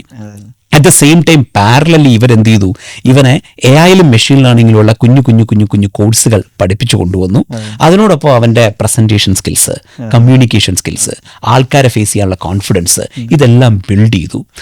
അതിനുശേഷം ഇവൻ 10-11 ക്ലാസ്സിൽ എത്തിക്കഴിഞ്ഞപ്പോൾ ഈ ഗെയിമിൻ്റെ ഔട്ട്കം പ്രെഡിക്റ്റ് ചെയ്യാൻ കഴിയുന്ന, സിനാരിയോസ് എക്സ്പ്ലെയിൻ ചെയ്ത് കൊടുത്താൽ ഔട്ട്കം പ്രെഡിക്റ്റ് ചെയ്യാൻ കഴിയുന്ന ഒരു ആൽഗോരിതം ഇവൻ ഡെവലപ്പ് ചെയ്യുവാണ്. അത് ഇവനൊരു വലിയ കോൺഫറൻസിൽ പ്രസന്റ് ചെയ്യുവാണ്. അതവിടുത്തെ പത്രത്തിലൊരു വാർത്തയായി വരുന്നു. ഈ ട്രാക്ക് റെക്കോർഡോടുകൂടെയാണ് എന്നിട്ട് ഇത് ഒരു ജേർണലിൽ, ഒരു അക്കാഡമിക് ജേർണലിൽ ഇവർ തന്നെ ബ്രിഡ്ജ് ചെയ്തിട്ട് ഇത് പബ്ലിഷ് ചെയ്തു വരുന്നു. ഈ പബ്ലിഷ് ചെയ്യപ്പെട്ട ജേർണൽ ആർട്ടിക്കിളും ഈ പറയുന്ന എന്താ പറയുക പബ്ലിഷ് ചെയ്യപ്പെട്ട മീഡിയ ആർട്ടിക്കിൾസും വെച്ചുകൊണ്ടാണ് ഇവൻ സ്റ്റാൻഫോർഡിലേക്കും MIT-യിലേക്കും ഒക്കെ അപ്ലൈ ചെയ്യുന്നത്. അപ്പൊ അവർ നോക്കുമ്പോഴത്തേക്ക് ഇവനൊരു പ്രോഡിജിയാണ്. അവർ രണ്ടുപേരും ഇവന് എന്ത് കൊടുക്കുന്നു, ഈ പറയുന്ന ഓഫർ ലെറ്റർ കൊടുക്കുന്നു. അപ്പൊ ഇവന്റെ പാരന്റ്സ് എന്നോട് പറഞ്ഞത്, ഈ ലേഡി എന്നെ ഡോക്ടർ കേസ്റ്റൺ ഞങ്ങളെ മെന്റർ ചെയ്തിട്ടില്ലായിരുന്നുവെങ്കിൽ ഇവനൊരു ബാങ്കർ ആവുമായിരുന്നു. ഞങ്ങൾ രണ്ടുപേരും ബാങ്കേഴ്സാണ്. ഇവൻ മാത്സിൽ മിടുക്കനാണ്, സ്വാഭാവികമായിട്ട് ഇവനൊരു ബാങ്കർ ആവുമായിരുന്നു. പക്ഷെ ആ ബാങ്കർ ഒരിക്കലും MIT-യിൽ നിന്നോ സ്റ്റാൻഫോർഡിൽ നിന്നോ AI-യിലെയോ കമ്പ്യൂട്ടർ സയൻസിന്റെയോ കാര്യത്തിൽ പഠിച്ചിറങ്ങി ഒരു ടോപ്പ് പ്രൊഫൈൽ വേൾഡിന്റെ 1% എത്തുന്ന ഒരുത്തനായി മാറില്ല. ഇതല്ലേ? അപ്പൊ സഫർ ചോദിച്ചത് എന്താണ് യഥാർത്ഥത്തിൽ നമ്മൾ അറിഞ്ഞിരിക്കേണ്ടത് എന്നുള്ളതാണ്. ഞാൻ ഇതിന്റെ തന്നെ മറ്റൊരു എക്സാമ്പിൾ പറയാം ഇതിനകത്ത്. അതായത് കുട്ടികൾ എങ്ങനെ ഇതിപ്പോ ചൈനയിൽ മാത്രം നടക്കുന്ന കാര്യമാണോ? അല്ല. ലൈഫോളജി മെന്റർ ചെയ്ത ഒരു സ്റ്റുഡന്റ് ഉണ്ട്, ബാംഗ്ലൂരിലുള്ള ഒരു സ്കൂളിൽ പഠിക്കുന്ന ഒരു സ്റ്റുഡന്റ് ആയിരുന്നു. അപ്പൊ ആ കുട്ടി ഇന്ന് മെഡിക്കൽ MBBS പഠിക്കുവാണ്. ബാംഗ്ലൂർ തന്നെ മെഡിക്കൽ കോളേജിൽ MBBS പഠിക്കുവാണ്. അപ്പൊ ഞങ്ങളുടെ അടുത്ത് ഈ സ്റ്റുഡന്റ്, എനിക്ക് 2024 അവൾ MBBS കയറുകയാണ്. ഓക്കെ, ഈ കുട്ടി നമ്മുടെ അടുത്തേക്ക് വരുന്നത് 2020 ഞങ്ങള് ഈ കോവിഡ് ടൈമില് 2020-21 ലൈഫോളജി കുറെ വളരെ ഇൻട്രസ്റ്റിംഗ് ആയ പരിപാടി നടത്തിയതിൽ ഒന്ന് ലൈഫോളജി ഗ്ലോബൽ ഫെലോഷിപ്പ് എന്നൊരു പ്രോഗ്രാം ആയിരുന്നു. ലൈഫോളജി ഗ്ലോബൽ ഫെലോഷിപ്പ് എന്ന് പറയുന്നത് വേൾഡിലെ നമ്മൾ ഇന്ത്യൻ സ്റ്റുഡൻസിനെ ഫോക്കസ് ചെയ്തതാണ്. പക്ഷേ വേൾഡിൽ എവിടെയുള്ള ഇന്ത്യൻ സ്റ്റുഡൻസിൽ നിന്നും 10,000 പേരെ നമ്മൾ എടുക്കുന്നു. ആ 10,000 പേരെ നമ്മളൊരു മെന്ററിംഗിലൂടെ, ഡിജിറ്റൽ മെന്ററിംഗിലൂടെ കൊണ്ടുപോകുന്നു. സമയമുണ്ട്, നമുക്ക് കുട്ടിക്ക് സമയമുണ്ട്, കാരണം കോവിഡ് ആണല്ലോ, വെറുതെ വീട്ടിലിരിക്കുവാണല്ലോ. ഒരു ഡിജിറ്റൽ മെന്ററിംഗിലൂടെ കൊണ്ടുപോകുന്നു. അതിൽ നിന്ന് 1000 പേരെ പിക്ക് ചെയ്തിട്ട് നമ്മളൊരു 1000 എന്താ പറയുക, ഒരു ഗ്രൂപ്പ്, ഒരു 1000-ന്റെ ഒരു ഗ്രൂപ്പിനെ, ടോപ്പ് 1000-ന്റെ ഒരു ഗ്രൂപ്പിനെ കൊണ്ടുവരുന്നു. അവർക്ക് നമ്മൾ കൂടുതൽ മെന്ററിംഗ് കൊടുക്കുന്നു. ആ 1000-ൽ നിന്ന് നമ്മളൊരു 18 പേരെ എടുത്ത് ലൈഫോളജി 18 ആക്കുന്നു. ആ 18 പേരിൽ നിന്ന് നമ്മളൊരു 7 പേരെ എടുത്തിട്ട് അവർക്ക് നമ്മൾ Nikola Tesla award, Einstein award, Anne Frank award, അങ്ങനെയുള്ള കുറച്ച് അവാർഡ്സും പ്രൊഫൈൽ ബിൽഡിംഗ് ഓപ്പർച്യൂണിറ്റീസും കൊടുക്കുന്നു. ഇതിൽ ഏറ്റവും മികച്ച ഒരു കുട്ടിയെ നമ്മളൊരു ഓൾ പേ ട്രിപ്പിന് നാസയിലേക്ക് അയക്കുന്നു. ഇങ്ങനെ ഒരു പ്രോഗ്രാം എടുത്തിരുന്നു. ഈ ലൈഫോളജി ഗ്ലോബൽ ഫെലോഷിപ്പിന് 2020-21 ഉള്ള നമ്മുടെ എഡിഷനിൽ വന്നൊരു കുട്ടിയാണ് ഇത്. ഓക്കെ, അപ്പൊ ഈ കുട്ടി അന്ന് മുതൽ നമ്മളോട് സംസാരിച്ചപ്പോൾ തന്നെ ഷി വാസ് എക്സ്ട്രീംലി ഫോക്കസ്ഡ്. എനിക്ക് ഡോക്ടർ ആവണമെന്നുള്ളതല്ല, മറിച്ച് എനിക്ക് മെഡിക്കൽ രീതിയിൽ എന്തോ റിസർച്ച് ചെയ്യണം. അപ്പൊ നമ്മുടെ മെന്റേഴ്സ് ഈ കുട്ടിയുമായിട്ട് ഇന്ററാക്ട് ചെയ്യാണ്, ഡിസ്കസ് ചെയ്യാണ്. അപ്പൊ അവിടുന്ന് നമുക്ക് നമ്മുടെ മെന്റേഴ്സിനും മനസ്സിലായി ഈ സ്റ്റുഡന്റ് ഒരു കൺസൾട്ട് ചെയ്യുന്ന ഡോക്ടർ ആവുകയല്ല, മറിച്ച് മെഡിക്കൽ രീതിയിൽ വളരുന്ന ഒരു റിസർച്ചറായി മാറുകയാണ് ഈ കുട്ടി ചെയ്യാൻ പോകുന്നത് എന്നുള്ളൊരു ഐഡിയ കിട്ടി. അപ്പൊ നമ്മൾ ഈ കുട്ടിയെ കുറിച്ച് എക്സ്പ്ലോർ ചെയ്ത് എന്ത് ചെയ്യാം. അങ്ങനെ നമുക്ക് ജനറ്റിക്സ് ഒരു വളരെ ഇവോൾവിംഗ് ഫീൽഡാണ്. നമ്മൾ AI റോബോട്ടിക്സ് ഒക്കെ പറയുമെങ്കിലും ഇതിന്റെ സഹായത്തോടുകൂടെ വളർന്നുകൊണ്ടിരിക്കുന്ന ഒരു വമ്പൻ മേഖല ജനറ്റിക്സ് ആണ്, ബയോസയൻസസിലെ. അപ്പൊ ജനറ്റിക്സ് ഒരു മേഖലയാണ്. അപ്പോൾ ഈ കുട്ടിക്ക് അങ്ങനെ ഒരു ഫ്യൂച്ചർ ഓറിയന്റേഷൻ നമ്മൾ സെറ്റ് ചെയ്തു. ദെൻ അതിനുശേഷം ഈ ഒരു ടോപ്പ് യൂണിവേഴ്സിറ്റിയിലേക്ക് കയറുക എന്നുള്ളത് മാത്രമല്ല, ഈ സമയം മുതലേ ഒരു മൈൻഡ് സെറ്റ് ആവണമല്ലോ. അപ്പൊ അതിനനുസരിച്ചിട്ടുള്ള ഇന്റേൺഷിപ്പുകൾ, ഹോസ്പിറ്റലിലും റിസർച്ച് സെന്റേഴ്സിലുള്ള ഇന്റേൺഷിപ്പുകൾ, സമ്മർ വർക്ക് എക്സ്പീരിയൻസസ്, ബാംഗ്ലൂരിലുള്ള ജനറ്റിക്കിന്റെ പ്രൊഫഷണൽസിന്റെ അസോസിയേഷന്റെ സ്റ്റുഡന്റ് വിങ്ങിലേക്ക് ഈ കുട്ടി മെമ്പർ ആവുന്നു. അപ്പൊ ആ കുട്ടിക്ക് അപ്പൊ കുറച്ചുകൂടെ അയാൾക്ക് മനസ്സിലേക്ക് വന്നു, എനിക്ക് മെഡിസിൻ മാത്രം പോരാ, ജനറ്റിക്സും മെഡിസിനും ക്യാൻസറിലായിരിക്കണം എന്റെ റിസർച്ച്. അങ്ങനെ നോക്കുമ്പോഴത്തേക്കും ക്യാൻസറിന്റെ ഒരു സൊസൈറ്റിക്ക് ഒരു സ്റ്റുഡന്റ് വിങ് അവിടെ കിട്ടിയില്ല. അപ്പൊ ഇവിടെ തന്നെ ഒരെണ്ണം സ്റ്റാർട്ട് ചെയ്യുന്നു. ഒരെണ്ണം സ്റ്റാർട്ട് ചെയ്ത് അതിന്റെ ബാംഗ്ലൂർ ചാപ്റ്റർ പ്രസിഡന്റ് ആവുന്നു. അതിലേക്ക് കുട്ടികളെ കൊണ്ടുവരുന്നു. അങ്ങനെ നാച്ചുറലി സ്റ്റെപ്പ്, അതിനോടൊപ്പം നമ്മുടെ കമ്മ്യൂണിക്കേഷൻ, അവരുടെ ഒരു മൈൻഡ് സെറ്റ് ചെയ്യുക, ഒരു ഗ്ലോബലി നടക്കുന്ന ഒരു വിഷൻ എന്താണെന്ന് മനസ്സിലാക്കുക. അപ്പൊ ഈ ഒരു രീതിയിലൊരു ട്രാക്കിലൂടെ കടന്നു പോവുകയും ഇന്നൊരു എക്സെപ്ഷണലി വെൽ മെഡിക്കൽ സ്റ്റുഡന്റ് ആണ് ആ കുട്ടി, വിത്ത് ക്ലിയർ ഫോക്കസ്, ഞാൻ എന്താ ചെയ്യാൻ പോകുന്നത്. അപ്പൊ ഈ 3 കാര്യങ്ങളെ നമ്മളൊന്ന് ഒന്നിപ്പിക്കണം. അതായത് ഒരു പാരന്റിനും കുട്ടിക്കും എന്താണ് അവൻ പോകാൻ പോകുന്ന ട്രാക്ക് എന്നുള്ളതിനെ കുറിച്ച് കൃത്യമായ ധാരണ വേണം. ധാരണ കൊണ്ട് മാത്രം നമ്മളിവിടെ എത്തില്ല. ഇതില് ആ ധാരണയിലേക്ക് പടിപടിയായി കൊണ്ടുപോകാൻ കഴിയുന്ന ഒരു സ്റ്റെപ്പ് ബൈ സ്റ്റെപ്പ് പ്രോസസ്സിലൂടെ നമുക്ക് അവനെ കൊണ്ടുപോകാൻ കഴിയണം. 3, ആ യാത്രയിൽ അവന്റെ സ്കിൽസും മൈൻഡ് സെറ്റും അവന്റെ വീക്ഷണവും ഒക്കെ കൃത്യമായി ഡെവലപ്പ് ചെയ്യാൻ നമുക്ക് പറ്റണം. ഇവിടെ ഒരു വലിയ ചോദ്യമുണ്ട്, ഇത്രയൊക്കെ ബുദ്ധിമുട്ടേണ്ട കാര്യമുണ്ടോ ഡെവലപ്പ് ചെയ്യാൻ വേണ്ടിയിട്ട്? എന്റെ കുട്ടി ഇത്രയൊക്കെ ബുദ്ധിമുട്ടിയിട്ടാണോ ഞങ്ങൾ ഇങ്ങനെ ആയത് എന്ന് പാരന്റ്സ് ചോദിക്കും. ഒരു ചെറിയ പ്രശ്നമുണ്ട് ഇതില്. നിങ്ങൾ ബുദ്ധിമുട്ടണോ ഇല്ലയോ എന്നുള്ളത് നിങ്ങളുടെ ചോയ്സാണ്, തീർച്ചയായിട്ടും നിങ്ങളുടെ ചോയ്സാണ്. പക്ഷേ നിങ്ങളുടെ കുട്ടി കോമ്പീറ്റ് ചെയ്യാൻ പോകുന്നത് ഇങ്ങനെയൊക്കെ ബുദ്ധിമുട്ടുന്ന ആൾക്കാരോടാണ്. അത് നമ്മൾ തിരിച്ചറിഞ്ഞാൽ മതി. അത് ഒരു സമയത്ത് എൻട്രൻസിന്റെ ക്ലാസ്സസ് ഒക്കെ സ്റ്റാർട്ട് ചെയ്ത സമയത്ത് കുറെ പാരന്റ്സ് പറയുമായിരുന്നു, എൻട്രൻസ് കോച്ചിങ്ങിന് വേറെ കോച്ചിങ്ങിന് പൊക്കോട്ടെ, പക്ഷെ എൻ്റെ മോള് തന്നെ ഒന്നും പോകേണ്ട കാര്യമില്ല. കാരണം എൻ്റെ മോള് സ്കൂളിൽ പഠിക്കുന്നുണ്ട്, അല്ലെങ്കിൽ ട്യൂഷൻ സാർ പഠിപ്പിക്കുന്നുണ്ട്, അല്ലെങ്കിൽ അവിടെ ഗൈഡ് വെച്ച് പഠിക്കുന്നുണ്ട്. അപ്പൊ അവള് എങ്ങനെ പോയിട്ട് മറ്റേ 2 മാസത്തെ ക്രാഷ് കോഴ്സിനും എൻട്രൻസിന്റെ സ്പെഷ്യൽ ക്ലാസ് ഒക്കെ പൈസ അടിച്ച് മാറ്റാനുള്ള പരിപാടിയാണ്, അതിലോട്ടൊന്നും പോകേണ്ട കാര്യമില്ല എന്ന് പറഞ്ഞു. പക്ഷെ പിന്നെ ആയപ്പോൾ എന്ത് മനസ്സിലായി, നമ്മൾ കോമ്പീറ്റ് ചെയ്യുന്നത് ട്രെയിനിങ് ഇല്ലാതെയും മറ്റവൻ കോമ്പീറ്റ് ചെയ്യുന്നത് കൃത്യമായ ട്രെയിനിങ്ങോടുകൂടെയും. അപ്പൊ ട്രെയിനിങ് ഉള്ള ഒരുത്തനും ട്രെയിനിങ് ഇല്ലാത്ത ഒരാളും കോമ്പീറ്റ് ചെയ്ത് കഴിഞ്ഞാൽ നാച്ചുറൽ വിന്നർ ആരായിരിക്കും? അപ്പൊ എന്റെ കുട്ടി മിടുക്കനോ ഇല്ലയോ എന്നുള്ളതല്ല, പക്ഷെ അവിടുത്തെ നാച്ചുറൽ വിന്നർ ആരായിരിക്കും? എനിക്ക് നല്ല ബോഡി സ്ട്രെങ്ത് ഉണ്ടെന്ന് വിചാരിച്ചോ, മറ്റൊരാള് ബോഡി സ്ട്രെങ്ത് ഉണ്ട്, അയാൾ കരാട്ടെ ടെക്നിക്കലി പഠിക്കുന്നുണ്ട്, ഇതിൽ ആർക്കായിരിക്കും തമ്മിൽ കോമ്പീറ്റ് ചെയ്താൽ ജയിക്കാനുള്ള സാധ്യത? അല്ലെ? അപ്പൊ എന്ന് പറയുന്നത് പോലെ 3 കാര്യങ്ങൾ ഉണ്ടാവണം. ഇതും എന്ത് സംഭവിക്കും, ഫ്യൂച്ചറിൽ ഈ രീതിയിൽ കുട്ടികളെ പ്രിപ്പപ്പ് ചെയ്ത് കൊണ്ടുവരുന്ന ഒരു കൾച്ചർ വേൾഡ് അക്രോസ് വളർന്നുകൊണ്ടിരിക്കുകയാണ്. So we will lag behind. അതൊരു ഫോമോ ക്രിയേറ്റ് ചെയ്യാൻ പറയുന്നൊന്നുമല്ല. ഇങ്ങനെ നമ്മൾ പറയുമ്പോൾ പ്രശ്നം എന്താണെന്നറിയാമോ, നമ്മൾ ബിസിനസ്സുകാരാണ്, അപ്പൊ അത് ഫോമോ ക്രിയേറ്റ് ചെയ്യാൻ പറയുന്നതെന്ന് പറയും. സത്യം നമുക്ക് പറഞ്ഞല്ലേ പറ്റൂ, naturally the other group will win over ഇതിൽ. അപ്പൊ നമുക്ക് 3 കാര്യങ്ങൾ ഉണ്ടാവണം. ഒന്ന്, പാരന്റ്സും കുട്ടികളും അറിയേണ്ടത് കൃത്യമായിട്ടുള്ള നമ്മുടെ ഡെസ്റ്റിനേഷൻ നമുക്ക് മനസ്സിലാക്കാൻ പറ്റണം. 2, ആ ഡെസ്റ്റിനേഷനിലേക്ക് എത്താനുള്ള ഓരോ സ്റ്റെപ്പുകളും കടന്ന് നമുക്ക് പോകാൻ കഴിയണം. 3, ആ സ്റ്റെപ്പ് കടന്നു പോകുന്നതിനോടൊപ്പം നമ്മുടെ വ്യക്തിപരമായ രീതിയിൽ ബിൽഡ് ചെയ്തുകൊണ്ടേയിരിക്കണം. ഈ ഒരു പ്രോസസ്സ് സെറ്റ് ചെയ്ത് കഴിഞ്ഞാൽ മാത്രമാണ് ഒരു ഫ്യൂച്ചർ റെഡി ഗ്ലോബൽ സിറ്റിസൺ ആയി നമുക്ക് മാറാൻ പറ്റും. ഇതാണ് പാരന്റ്സും കുട്ടികളും അറിയേണ്ടതെന്നാണ് എൻ്റെ. ഇപ്പൊ നമ്മളിപ്പോ ഗൂഗിൾ മാപ്പ് പറയുമ്പോൾ ഇപ്പൊ നമ്മൾ നിൽക്കുന്ന സ്ഥലത്ത് നിന്ന് നമുക്ക് എത്തേണ്ട സ്ഥലം കൃത്യമായിട്ട് കാണിച്ചു തരുന്നുണ്ട്. അവിടെ ട്രാഫിക് എത്രയുണ്ട്, ഏത് വഴി പോയാൽ, ഇപ്പോൾ ബൈക്ക് വഴി പോയാൽ എങ്ങനെയാണ്, അല്ലെങ്കിൽ കാറ് പോയാൽ, ഇത് കൃത്യമായിട്ട് പറയുന്നത് പോലെ സത്യത്തിൽ നമുക്കൊരു കരിയർ മാപ്പ് ഭയങ്കര ഇമ്പോർട്ടൻ്റ് ആണ്. നമ്മൾ മുമ്പ് ഡിസ്കഷനിലൊക്കെ സൂചിപ്പിച്ചിട്ടുള്ളൊരു സംഭവം. ഇപ്പോൾ ഫിൻലാൻഡിനെ കുറിച്ചൊക്കെ നമ്മൾ ഭയങ്കരമായിട്ട് പറയും, നമ്മുടെ എഡ്യൂക്കേഷൻ സിസ്റ്റത്തെക്കുറിച്ച്. ഇപ്പോൾ നമ്മളിപ്പോൾ ഈ വൈക്കപ്പ് എന്നുള്ളൊരു ബ്രാൻഡിലേക്ക് വരുമ്പോൾ, അല്ലെങ്കിൽ U100 എന്നൊരു പ്രോഗ്രാമിലേക്ക് വന്ന് പാരൻസിന് കൊടുക്കുമ്പോൾ നമ്മൾ പറയുന്ന ഈ ഫിൻലാൻഡ് എന്ന് പറയുന്ന കോൺസെപ്റ്റ് ഈ കുട്ടിയിലേക്ക് കൊണ്ടുവരികയാണ്.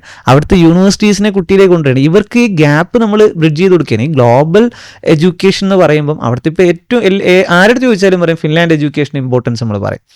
അവിടുത്തെ യൂണിവേഴ്സിറ്റീസിൻ്റെ സംഭവം ഇപ്പോൾ നമ്മൾ ഹെൽസിങ്കിയൊക്കെയായിട്ട് പാർട്ട്ണർ ചെയ്യുന്ന പ്രോഗ്രാം കുട്ടികളിലേക്ക് കൊണ്ടുവരുമ്പോഴേക്ക് സത്യത്തിൽ ഒരു വില്ലേജിൽ, ഒരു ഗ്രാമത്തിലെ ഒരു കുട്ടിക്ക് ലോകത്തിലേക്കുള്ള ഒരു ഡോറാണ് നമ്മൾ ഓപ്പൺ ചെയ്ത് കൊടുക്കുന്നത്.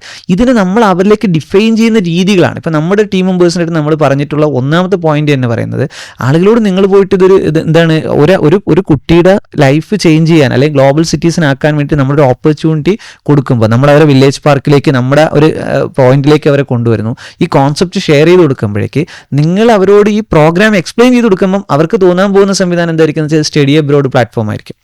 അവർക്ക് ഈ ഹെൽസിങ്കി യൂണിവേഴ്സിറ്റി എന്താണെന്നോ ഈ ഫിൻലാൻഡ് എഡ്യൂക്കേഷൻ സിസ്റ്റം എന്താണെന്നോ എക്സാക്ട്ലി അവർക്ക് മനസ്സിലായിക്കൊള്ളണമെന്നില്ല.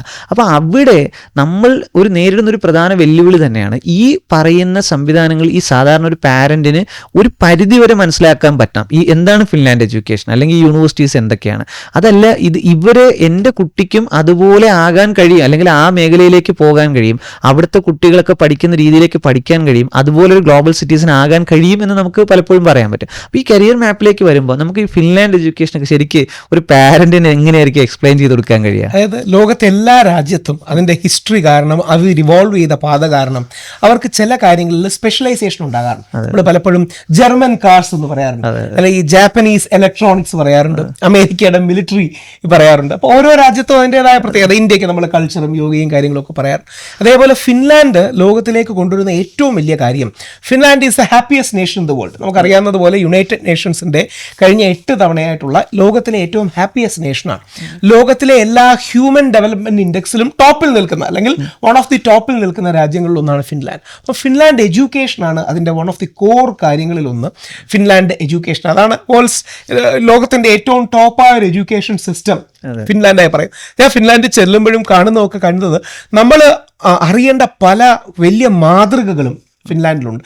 നമ്മുടെ NEP അടക്കം, അതായത് ഇന്ത്യൻ ഗവൺമെൻറ് NEP അടക്കം പല ആംഗിളുകളിലും ഒരു പോസിറ്റീവ് ഇൻസ്പിറേഷൻ ഫിൻലാൻഡിൽ നിന്നും കൂടി ഉൾക്കൊണ്ടിട്ടുണ്ട്. അതൊരു വളരെ നല്ല കാര്യമാണ്. കാര്യം അവിടുത്തെ ടീച്ചേഴ്സ് ട്രെയിനിങ്, അവിടുത്തെ സ്റ്റുഡൻറ് ഓറിയൻറ്റേഷൻ, ഇത്തരം കാര്യങ്ങൾ. അപ്പോൾ ഫിൻലാൻഡിൻ്റെ ബെസ്റ്റ് ഓഫ് എഡ്യൂക്കേഷൻ പ്രാക്ടീസസ് അല്ലെങ്കിൽ ബെസ്റ്റ് പ്രാക്ടീസസ് നമുക്ക് എങ്ങനെ ഇന്ത്യയിലേക്ക് കൊണ്ടുവരാം, ഇന്ത്യയിലേക്ക് അതെങ്ങനെ കസ്റ്റമൈസും പേഴ്സണലൈസും ചെയ്യാം. ഫിൻലാൻഡ് നമ്മുടെ അത്രയും ഹ്യൂമൻ റിസോഴ്സ് ഇല്ലാത്ത രാജ്യമാണ്, കുറച്ചുകൂടെ ചെറിയ രാജ്യമാണ്, എന്നാൽ നമ്മുടെ കുറെ കൂടെ വലിയ രാജ്യമാണ്. അപ്പം നമ്മുടെ രാജ്യത്തിലേക്ക് എങ്ങനെ പേഴ്സണലൈസ് ചെയ്യുന്നു, കസ്റ്റമൈസ് ചെയ്യുന്നു. ഈ ചലഞ്ച് നമുക്കുണ്ട്. ആ ഫിൻലാൻഡ് എഡ്യൂക്കേഷനിൽ നേരത്തെ പറഞ്ഞതുപോലെ ഗൂഗിൾ മാപ്പിന്റെ സാധാരണ ഉദാഹരണം എടുത്താൽ, പണ്ട് നമുക്ക് വഴി എത്രയോ പേരോട് ചോദിച്ച് ബുദ്ധിമുട്ടിയൊക്കെയാണ് പോകുന്നത്.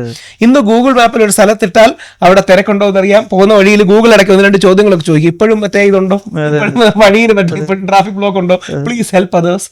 ഈ ഗൂഗിൾ മാപ്പ് നമുക്കൊരു സ്ഥലം കണ്ടെത്താൻ സഹായിക്കുന്നത് പോലെ ഒരു വിശാല അർത്ഥത്തിൽ കരിയർ മാപ്പ്, ഒരു ഉദാഹരണം, സിമ്പിളായിട്ട് ഉദാഹരണം എടുക്കുന്നേ ഉള്ളൂ, ഒരു ഫ്യൂച്ചർ മാപ്പ്. ആ ഫ്യൂച്ചർ മാപ്പാണ് ലൈഫോളജി പ്രധാനമായിട്ട് മുമ്പോട്ട് പോകുന്നത്. ആ ഫ്യൂച്ചർ മാപ്പിൽ നിങ്ങളുടെ കരിയർ, നിങ്ങളുടെ സ്കിൽ ഡെവലപ്മെന്റ്, നിങ്ങളുടെ ഇൻഡിവിജ്വൽ ഡെവലപ്മെന്റ്, നിങ്ങളുടെ ഫ്യൂച്ചർ പ്ലാനിങ് തുടങ്ങിയ കാര്യങ്ങളെയെല്ലാം ഒരുമിച്ച് കൊണ്ടുപോയി പോകും.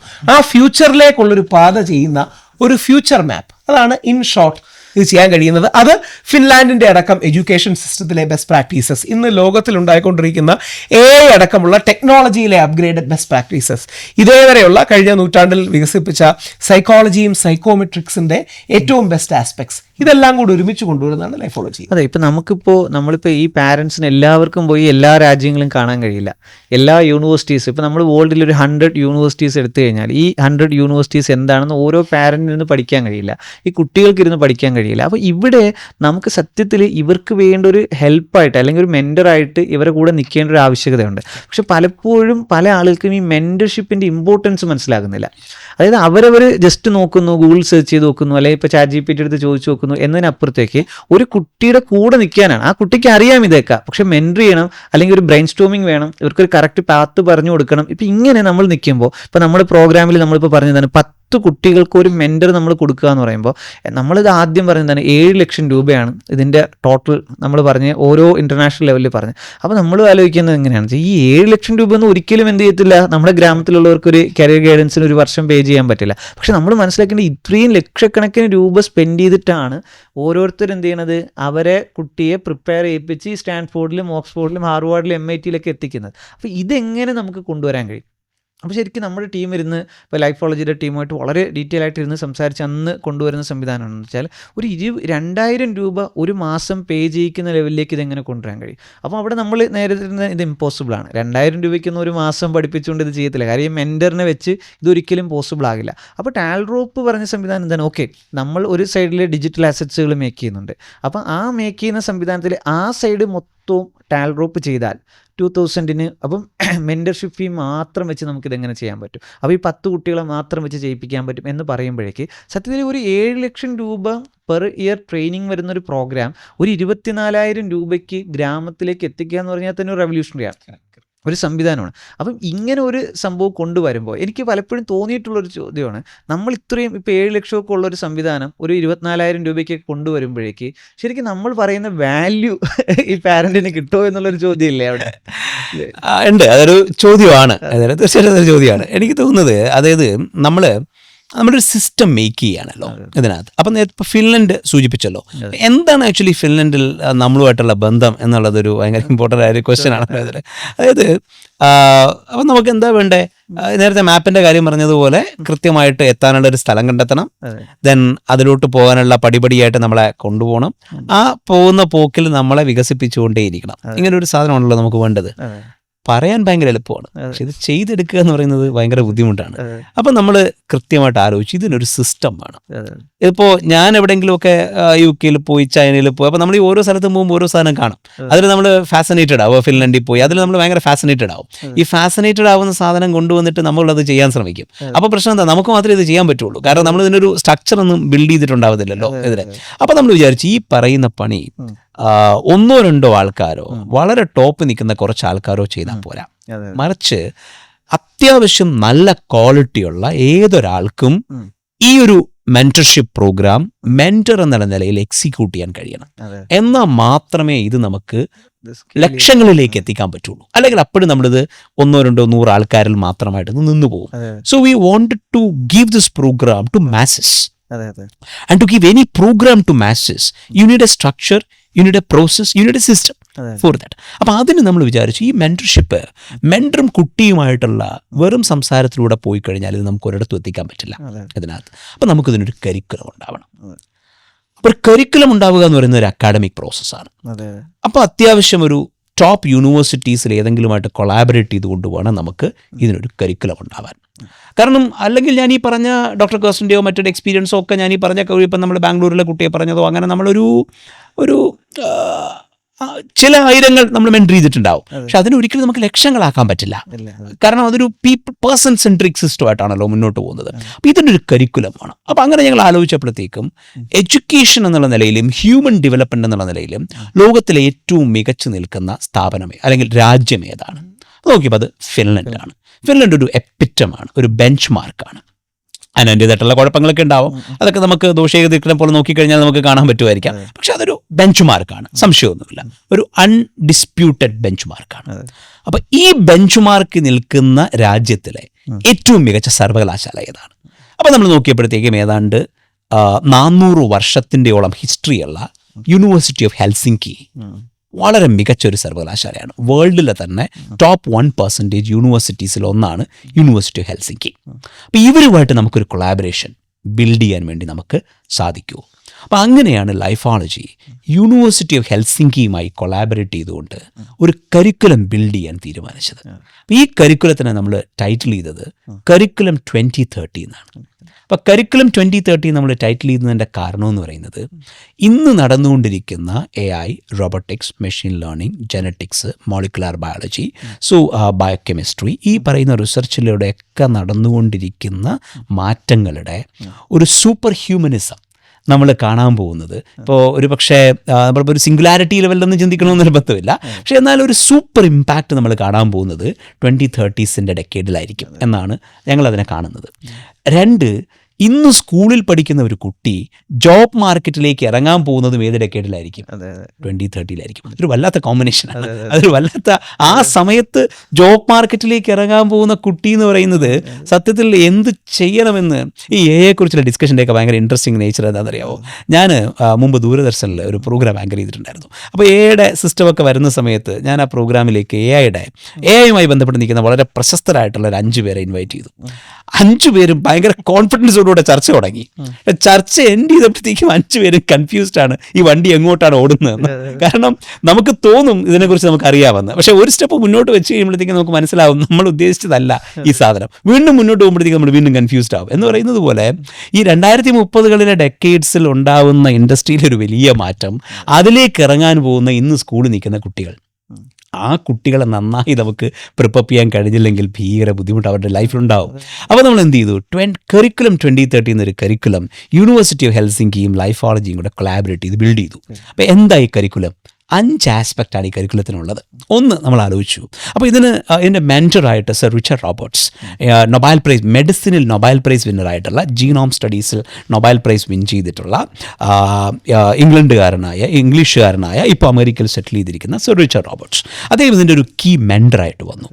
Doctor Markus Talvio university of ഹെൽസിങ്കിയിലെ എഡ്യൂക്കേഷൻ ഡിപ്പാർട്ട്മെൻറ്റിലെ ഒരു വളരെ സെലിബ്രേറ്റഡ് പ്രൊഫസറാണ്. ഏതാണ്ട് 63 രാജ്യങ്ങളിലോളം സെഷൻസ് എടുത്തിട്ടുള്ള ഒരു വലിയ സെലിബ്രിറ്റി പ്രൊഫസറാണ്.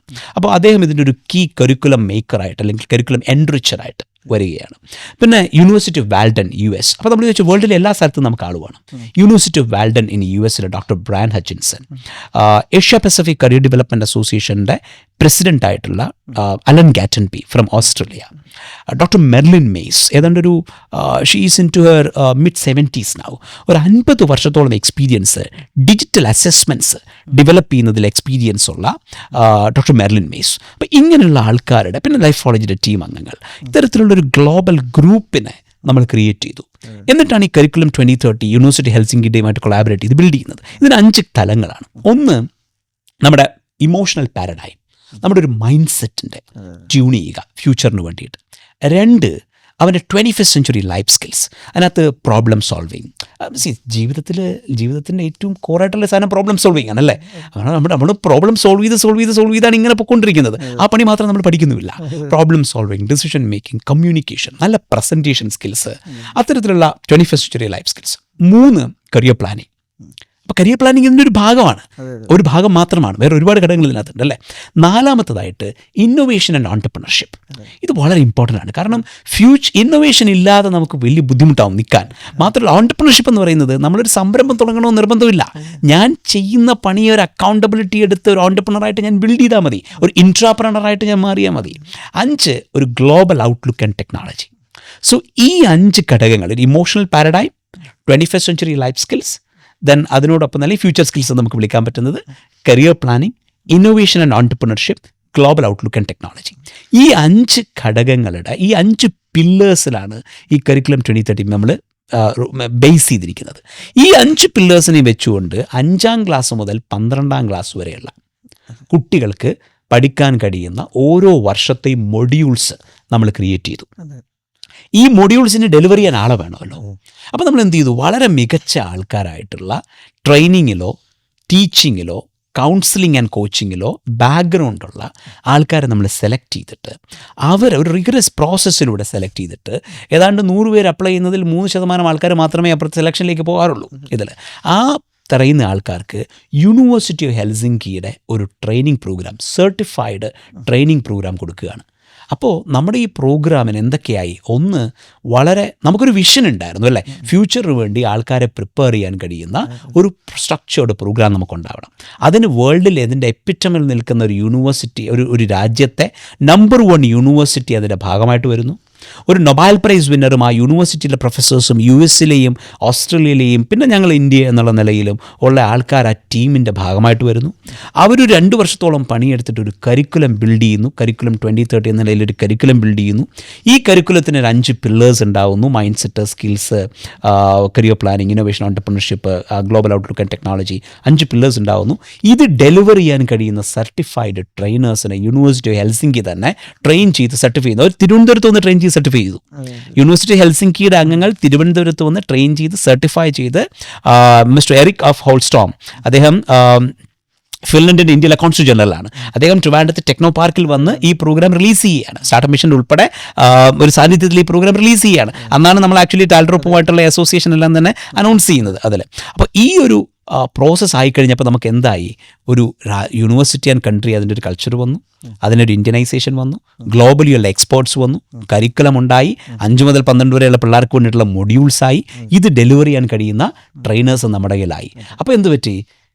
ചെറിയ രീതിയിൽ ആൾക്കാരിൽ നിന്നും പൈസ മേടിച്ചുകൊണ്ടും ഇതിനെ സ്കെയിൽ ചെയ്ത് ക്വാളിറ്റി പ്രോഗ്രാം കൊടുക്കാൻ കഴിയുമെന്നുള്ള നിലയിലേക്ക് നമുക്ക് എത്താൻ പറ്റി. അപ്പോൾ അതിന് ആ ലെവലിലേക്ക് നമ്മൾ സ്കെയിൽ ചെയ്ത് ചിന്തിക്കുന്നതിൽ സത്യത്തിൽ ടാൽഡ്രോപ്പിന് ഒരു വലിയ ഇൻഫ്ലുവൻസ് ഉണ്ട്. കാരണം നമ്മളിപ്പോഴും ഒരു പ്രീമിയം, ഒരു ചെറിയ ഗ്രൂപ്പിൽ നിന്ന് മുന്നോട്ട് പോകാം എന്നതിൽ നിന്നും ഒരു മാസ് സ്കെയിലിലേക്കും വില്ലേജിലേക്കും ഇതിനെ കൊണ്ട് എത്തിക്കാൻ വേണ്ടി കഴിയുന്ന നിലയിലേക്ക് നമുക്കിതിനെ സ്കെയിലപ്പ് ചെയ്യണം എന്ന് പറയുന്ന തലത്തിലേക്ക് ലൈഫോളജിയുമായിട്ടൊരു കൊളാബ് വരുന്നതിൽ ടാൽഡ്രോപ്പ് വന്നില്ലായിരുന്നുവെങ്കിൽ ഒരുപക്ഷെ നമ്മൾ ഇത്രയും ബിഗ് ക്യാൻവാസിൽ ഇങ്ങനൊരു കാര്യം നമ്മൾ ചിന്തിക്കില്ലായിരുന്നു.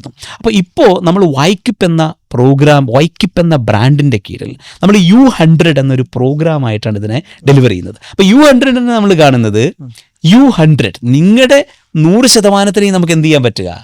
100% മാനിഫെസ്റ്റേഷൻ ഓഫ് വൺ സെൽഫ്. അപ്പോൾ ഈ എഡ്യൂക്കേഷൻ്റെ ലക്ഷ്യം എന്ന് പറയുന്നത് തന്നെ മാനിഫെസ്റ്റേഷൻ ഓഫ് വൺ സെൽഫ് ആണെന്നാണ് വിവേകാനന്ദൻ പറഞ്ഞതായിട്ട് നമ്മൾ പറയുന്നത് അല്ലേ. അപ്പോൾ നിങ്ങളുടെ ഉള്ളിലെ 100% നമുക്ക് മാനിഫെസ്റ്റ് ചെയ്യാൻ കഴിയുക.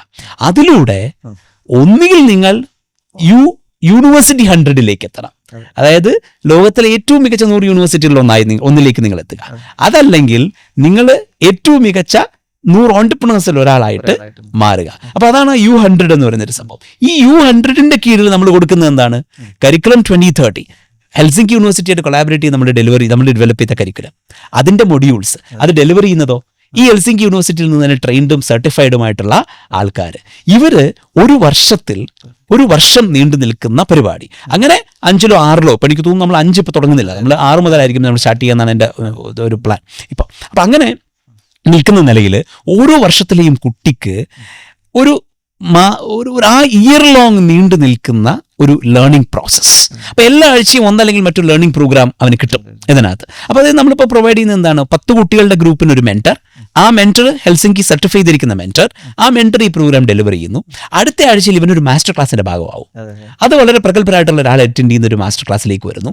നമ്മൾ ഇതുവരെ ഹോസ്റ്റ് ചെയ്തിട്ടുള്ള ആൾക്കാരുടെ ഒരു വലിയ നിരയുണ്ട്.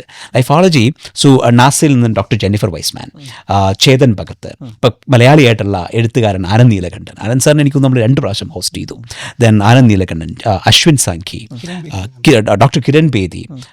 ജേർണലിസത്തിനെ കുറിച്ച് ഒരുപക്ഷെ അർണബ് ഗോസ്വാമിയും ബർഖാദത്ത് വന്ന ജേർണലിസത്തിൻ്റെ 2 തലത്തിൽ 2 എൻഡിൽ നിൽക്കുന്ന ആൾക്കാർ ഒരേ പ്ലാറ്റ്ഫോമിൽ വന്ന് കുട്ടികളെ മെൻറ്റർ ചെയ്തിട്ടുണ്ടെങ്കിൽ എനിക്ക് തോന്നുന്നത് വേൾഡ് ലൈഫോളജി മാത്രമായിരിക്കും ഇതിൽ. ഒരുപക്ഷെ ഏറ്റവും കൂളായ രീതിയിൽ തൻ്റെ ഫാമിലി സ്റ്റോറിയും കരിയർ സ്റ്റോറിയും അർണബ് ഗോസ്വാമിയുടെ one of the coolest interview ഒരുപക്ഷെ ലൈഫോളജിയിലായിരിക്കും. അപ്പോൾ അത്തരത്തിലുള്ള വിവിധ ഗൂഗിൾ, ഫേസ്, മെറ്റ പോലുള്ള പല കമ്പനീസിൻ്റെ CEOs, എനിക്കൊന്ന് സോമനാഥ് സാർ നമ്മുടെ ഒരു പ്രോഗ്രാമിന് പാരന്റിങ്ങുമായി ബന്ധപ്പെട്ട് സംസാരിക്കാൻ വന്നിട്ടുണ്ടായിരുന്നു, ശശി തരൂർ സാർ വന്നിട്ടുണ്ടായിരുന്നു. അപ്പോൾ ഇത്തരത്തിലുള്ള വേൾഡ് ക്ലാസ് മെന്റേഴ്സ്. അപ്പം ഇതിന് 100-നുള്ളിൽ 5-6 ക്ലാസ് മുതലുള്ള കുട്ടിയെ 12ാം ക്ലാസ് വരെ ഓരോ വീക്കിലും നമ്മൾ കൊടുക്കുന്ന സെഷൻസിലൂടെ കടത്തിക്കൊണ്ടുപോകുന്നു. അതിലൂടെ പോയി കഴിയുമ്പോഴത്തേക്കും ഇവന് 100%-ഉം പുറത്തേക്ക് എത്തും. ഒന്നുകിൽ ഇവൻ ടോപ്പ് ആയിട്ടുള്ള ഒരു യൂണിവേഴ്സിറ്റിയിലേക്ക് എത്തും, അതല്ലെങ്കിൽ ഇവനൊരു ടോപ്പ് ഓൺടർപ്രണറായിട്ട് മാറും. അപ്പോൾ ഈ ഒരു വിഷനിൽ നമ്മൾ ഇങ്ങനെ ഒരു സ്ട്രക്ചർ നമ്മൾ ബിൽഡ് ചെയ്ത് കഴിഞ്ഞപ്പോൾ, നേരത്തെ സഫർ ചോദിച്ച ചോദ്യത്തിലേക്ക് തിരിച്ചു വന്നു കഴിഞ്ഞാൽ, ആ സ്ട്രക്ചർ നമ്മൾ ബിൽഡ് ചെയ്ത് കഴിഞ്ഞപ്പോഴത്തേക്കും 7 ലക്ഷം ഒരു വർഷം വെച്ചിട്ട് ഏതാണ്ട് 28 ലക്ഷം രൂപയ്ക്ക് 9ാം ക്ലാസ് മുതൽ 12ാം ക്ലാസ് വരെയുള്ള കുട്ടിക്ക് ഇന്ത്യയിൽ തന്നെ വിറ്റുപോയിക്കൊണ്ടിരിക്കുന്ന പല പ്രോഗ്രാമുകളുടെയും അതേ ക്വാളിറ്റി നമുക്ക് വളരെ സ്കെയിലബിളായി ഈ പറയുന്ന ആൾക്കാരിലേക്ക് നമുക്ക് കൊടുക്കാൻ പറ്റും. അപ്പോൾ സത്യത്തിൽ അതൊരു വലിയ ഡ്രീമാണ്, മനസ്സിലായില്ലേ? അപ്പോൾ അത് മാനിഫെസ്റ്റ് ചെയ്ത് വന്നു കഴിയുമ്പോഴത്തേക്കും എനിക്ക് തോന്നുന്നു നമ്മുടെ ഈ പറയുന്ന കേരളത്തിലെ ഓരോ ഗ്രാമങ്ങളിൽ നിന്നും 10 പേരെ വെച്ച് നമ്മൾ പിക്ക് ചെയ്ത് കഴിഞ്ഞാൽ അത് സത്യത്തിൽ അവരുടെ ലൈഫിൽ മാത്രമല്ല, കേരളത്തിലൊരു വലിയ റിപ്പിൾ ഉണ്ടാക്കില്ലേ? ഒന്നാലോചിച്ച് നോക്കി, കേരളത്തിൽ നിന്നും വരുന്ന ഒരു 1000 ഗ്രാമങ്ങളിൽ നിന്നും 10 പേര് വെച്ചിട്ട് 10,000 കുട്ടികളെ ഇത്രയും മികച്ചൊരു ലേണിംഗ് ആൻഡ് ഡെവലപ്മെന്റ് പ്രോഗ്രാമിലൂടെ കൊണ്ടുപോകാന്ന് പറയുമ്പോൾ അവരുടെ വീക്ഷണം എന്താവും, അവരുടെ ഡ്രീം എന്താവും, അവർ ചിന്തിക്കുന്ന ലെവൽ എന്താവും, അല്ലെ? കാര്യം ഈ ഡ്രീമിന്റെ പ്രശ്നം എന്താ? You can only dream about something you know about. നമുക്ക് അറിയാത്തൊരു കാര്യത്തിനെ കുറിച്ച് നമുക്ക് ഡ്രീം ചെയ്യാൻ പറ്റില്ല. അപ്പൊ ഇവന് നമ്മൾ ലോകം കാണിക്കുകയാണ്, ഇവന് നമ്മൾ ലോകത്തിലെ വ്യക്തികളുമായിട്ട് പരിചയപ്പെടുത്തുവാണ്. അവിടെ നടക്കുന്ന മാറ്റങ്ങളെക്കുറിച്ച് ഇവൻ തിരിച്ചറിയുന്നു, കരിയറുകൾ ഇവൻ മനസ്സിലാക്കുന്നു, ഇവന്റെ മൈൻഡ് സെറ്റ് ആവുന്നു, സ്കില്ല് ഡെവലപ്പ് ചെയ്യുന്നു. ഇത് നടന്നു കഴിയുമ്പോഴത്തേക്കുണ്ടല്ലോ അവനൊരു വലിയ ട്രാൻസ്ഫോർമേഷൻ ഉണ്ടാവും. അതവൻ്റെ ഫാമിലിയിലുണ്ടാവും, അവൻ്റെ നാടുണ്ടാവും. എനിക്ക് തോന്നുന്നു ടാൽഡ്രോപ്പും ലൈഫോളജിയുമായിട്ടുള്ള ഈ കൊളാബറേഷനിലൂടെ വൈക്കിപ്പിലൂടെ വരുന്ന U100 എന്ന പ്രോഗ്രാം കേരളത്തിൽ ഉണ്ടാക്കാൻ പോകുന്ന ഒരു വലിയ തരംഗമായിരിക്കും. ഒരു സൈലന്റ് റെവല്യൂഷൻ ഉണ്ടാവുകയും ആഫ്റ്റർ ഒരു 5 years നമ്മുടെ ഹ്യൂമൻ റിസോഴ്സ് ഔട്ട്പുട്ടിൽ ഒരു മാസീവ് ഷിഫ്റ്റ് നമുക്ക് കൊണ്ടുവരാൻ പറ്റുന്നല്ല. ഈ ചൈന ആയതിൻ്റെ റീസൺ എന്തെന്നൊരു ചോദ്യം ഉണ്ടല്ലോ. അമേരിക്ക ആയതിൻ്റെ റീസൺ നമ്മൾ പറയുമ്പോൾ ഇപ്പോൾ ചൈനയിൽ ഒരു 10,000 കുട്ടികൾ പുറത്തു വന്നാൽ ഈ 10,000 കുട്ടികളും എബോവ് ആവറേജുകളായിട്ട് ഇറങ്ങി വരുന്ന, നമ്മൾ പലപ്പോഴും നമ്മുടെ അവസ്ഥ എന്താണ്, ഡിഗ്രിയും PGയും കഴിയുന്ന കുട്ടികൾ പാരൻസിനോട് ചോദിക്കാൻ ഇനി എന്ത് ചെയ്യണം. അപ്പോൾ ഇതൊരു ഭയങ്കര പ്രശ്നമാണ്. അപ്പോൾ ഇതാണ് നമ്മളിവിടെ സോൾവ് ചെയ്യുന്നത്. ഇപ്പോൾ നമ്മളൊരു 6ാം ക്ലാസ്സിലെ കുട്ടിയെ, ശരിക്കും ഫ്യൂച്ചറിൽ നമ്മളിപ്പോൾ 5ാം ക്ലാസ്സിലെ കുട്ടികളെയും കൊണ്ടുവരുന്നു. ഇപ്പം നമ്മൾ 6ാം ക്ലാസ്സിലെ കുട്ടി മുതൽ ഒരു 8 ആണ് നമ്മൾ നോക്കുന്നത്, 9ഉം 10. ഇപ്പം പാരൻസ് ചില അത് 10ാം ക്ലാസ്സും +1 ഒക്കെ വരുമ്പോൾ നമ്മൾ പറയും, ഓക്കെ നിങ്ങൾക്ക് വളരെ കുറച്ച് ടൈമേ ഉള്ളൂ, ഇനി നിങ്ങൾ യൂണിവേഴ്സിറ്റിയിലേക്ക് പ്രിപ്പയർ ചെയ്യണം, മറ്റേ പ്രോഗ്രാം ഒക്കെ. നമ്മൾ പറയുന്ന സത്യത്തിൽ ഇപ്പം നമ്മൾ പറഞ്ഞില്ല, ഇപ്പം 60 ലക്ഷം രൂപയാകും ഒരു ഇന്റർനാഷണൽ യൂണിവേഴ്സിറ്റിയിൽ ആവറേജ് പോയി പഠിച്ചു വരുന്ന ആൾക്കാവും. അപ്പോൾ എൻ്റെ അടുത്ത് വളരെ ഓപ്പണായിട്ട് ചോദിച്ചൊരു സംവിധാനമുണ്ട്. നമുക്ക് നിങ്ങളിപ്പോൾ പറയുന്ന കണക്ക് എന്താണ്, എൻ്റെ കുട്ടിയുടെ 100% അല്ലെങ്കിൽ നമ്മുടെ 100% നമ്മൾ തന്നു കഴിഞ്ഞാൽ ഏറ്റവും ബെസ്റ്റ് ഒരു 100 ഓൺട്രപ്രണർ ആകുന്നു, ഒരു 100 ഓൺട്രപ്രണറിൽ ഒരാളാകുന്നു എന്നുള്ള സംഭവം, അല്ലെങ്കിൽ ടോപ്പ് 100 യൂണിവേഴ്സിറ്റീസിൽ എത്തുന്നു എന്നുള്ള സംഭവം പറയുമ്പോൾ, യൂണിവേഴ്സിറ്റീസിൽ എത്തിക്കഴിഞ്ഞാലുള്ളൊരു എക്സ്പെൻസ് ഉണ്ടല്ലോ. യൂണിവേഴ്സിറ്റീസിൽ എത്തി അവർക്ക് പഠിക്കണമെങ്കിൽ എന്തായാലും നല്ലൊരു ചിലവാകും. ഒരു പക്ഷേ ഒരാൾക്ക് അങ്ങനെ ഒരു നിവൃത്തിയില്ല, ഇത്രയും ക്യാഷ് മുടക്കി, അല്ലെങ്കിൽ സ്കോളർഷിപ്പ് കിട്ടിയാൽ ഒരു പരിധി വരെ അതിൽ വരും. എന്നിരുന്നാലും അത്യാവശ്യം അവർക്ക് നിന്ന് പഠിക്കാനൊരു എമൗണ്ട് ആവും. അപ്പോൾ പല പാരൻസും ഇത് റിസർവ് ചെയ്തിട്ടുണ്ട്, മക്കളെ വിദേശത്തൊക്കെ വിട്ട് നല്ല രീതിയിൽ പഠിപ്പിക്കണമെന്നുള്ള സംവിധാനം. അപ്പോൾ അവർക്ക് ആ അജണ്ടയോടുകൂടി കയറാം. ഓക്കെ, എൻ്റെ കുട്ടിക്ക് അവിടെ എത്തണം എന്നുള്ള ലെവലിൽ കയറാം. പക്ഷേ അതല്ലാതെ ഒരാൾ എന്താണ്, അയാളെ സംബന്ധിച്ചിടത്തോളം എന്താണ്, എൻ്റെ കുട്ടിക്ക് ഈ പറയുന്ന ഈ ലൈഫ് സ്കിൽസ് കിട്ടണം. നമ്മൾ ഈ പറഞ്ഞ കാര്യങ്ങൾ, ഇപ്പോൾ ഈ പറയുന്ന എന്താണ്, ഒരു ഫിൻലൻഡിൻ്റെ ഒരു രാജ്യത്തെ ഏറ്റവും ബെസ്റ്റ് ഒരു യൂണിവേഴ്സിറ്റി ഡിസൈൻ ചെയ്ത ഒരു കരിക്കുലം, ആ കരിക്കുലത്തിൻ്റെ പാർട്ടായിട്ട് എൻ്റെ കുട്ടി വന്നു കഴിഞ്ഞാൽ അതിന് ഈ പറയുന്ന അഫോർഡബിൾ സംവിധാനത്തിൽ പഠിക്കാമല്ലോ എന്നുള്ളൊരു ഇൻട്രസ്റ്റിൽ വരുന്നുണ്ട്. പക്ഷേ പലപ്പോഴും പ്രശ്നം എന്തെന്ന് വെച്ച് കഴിഞ്ഞാൽ, ഇപ്പം ഓരോ ഗ്രാമത്തിൽ നമ്മളിപ്പോൾ അഡ്മിഷൻ ക്ലോസ് ചെയ്യുന്ന ഗ്രാമങ്ങളിലാണ് പ്രശ്നം. ഈ 10 കുട്ടി എന്നുള്ളൊരു സംഭവം പ്രശ്നമാണ്. ചില ഗ്രാമത്തിൽ ഈ പറയുന്നവരുണ്ടല്ലോ, നമ്മൾ ഡിപ്പെൻസ് ആണ്. ചില ഗ്രാമങ്ങളിൽ നമ്മൾ പറയുമ്പോഴേക്ക് ഇവർക്കത് ക്യാച്ച് ആവുന്നില്ല. ഈ ക്യാച്ച് ആവുന്ന ഗ്രാമങ്ങളുണ്ടല്ലോ, ഈ 10ൽ നിൽക്കുന്നില്ല, മനസ്സിലായി? ഇത് 2 സംവിധാനങ്ങളെയും നമ്മൾ നോക്കുമ്പോൾ നമുക്ക് കറക്റ്റായിട്ട് ഒരു വിഷൻ ഈ പാരൻസിന് കറക്റ്റ് കൊടുത്ത് ഇതിൻ്റെ ഒരു അഫോർഡബിൾ ആയിട്ട് നമ്മൾ അവരിലേക്ക് ഈ സംവിധാനം കൊടുത്തു കഴിഞ്ഞാൽ ഒരു ചൈന അല്ലെങ്കിൽ ഒരു അമേരിക്ക ഇവിടെ ഉണ്ടാകും. അപ്പോൾ ഇവർ 2 കൂട്ടമാണ്. ഇപ്പോൾ നമ്മളിപ്പോൾ ഈ എഫേർട്ട് എടുത്തു, ഇപ്പോൾ ലൈഫോളജി ഈ എഫേർട്ട് എടുത്തു, ഇത്രയും വർഷത്തെ 2003 മുതലുള്ള നമ്മുടെ എക്സ്പീരിയൻസും അല്ലെങ്കിൽ നമ്മുടെ ആ ഒരു ഗ്ലോബൽ എക്സ്പോഷറും കംപ്ലീറ്റ്ലി ഒരു സിസ്റ്റമാറ്റിക്കൽ അപ്രോച്ചാക്കി നമ്മൾ കൊണ്ടുവന്നു. ദെൻ ടാൽഡ്രോപ്പും കൂടെ ആയിട്ട് നമ്മളൊരു സ്കെയിലബിൾ ഒരു അപ്രോച്ചിലേക്ക്, ഒരു പ്രോഗ്രാമിലേക്ക് നമ്മളതിനെ കൊണ്ടുവരുന്നു. ഇനി ഇത് പാരൻറ്റും കൂടി ഉൾക്കൊണ്ടാൽ, പാരന്റ് കൃത്യമായിട്ട് റൈറ്റ് കുട്ടികളെ ഈ ഒരു മെന്റർഷിപ്പ് പ്രോഗ്രാമിലേക്ക് എത്തിച്ചു കഴിഞ്ഞാൽ ഒരു റെവല്യൂഷൻ തന്നെ ആയിരിക്കും കേരളത്തിൽ എന്നുള്ള സംഭവം. ഇപ്പം നമ്മളിപ്പോൾ ചൈനയൊക്കെ പോലെ ആകാം അല്ലേ? അതിന്റെ ഏറ്റവും സിമ്പിൾ ഉദാഹരണം for a parent to understand.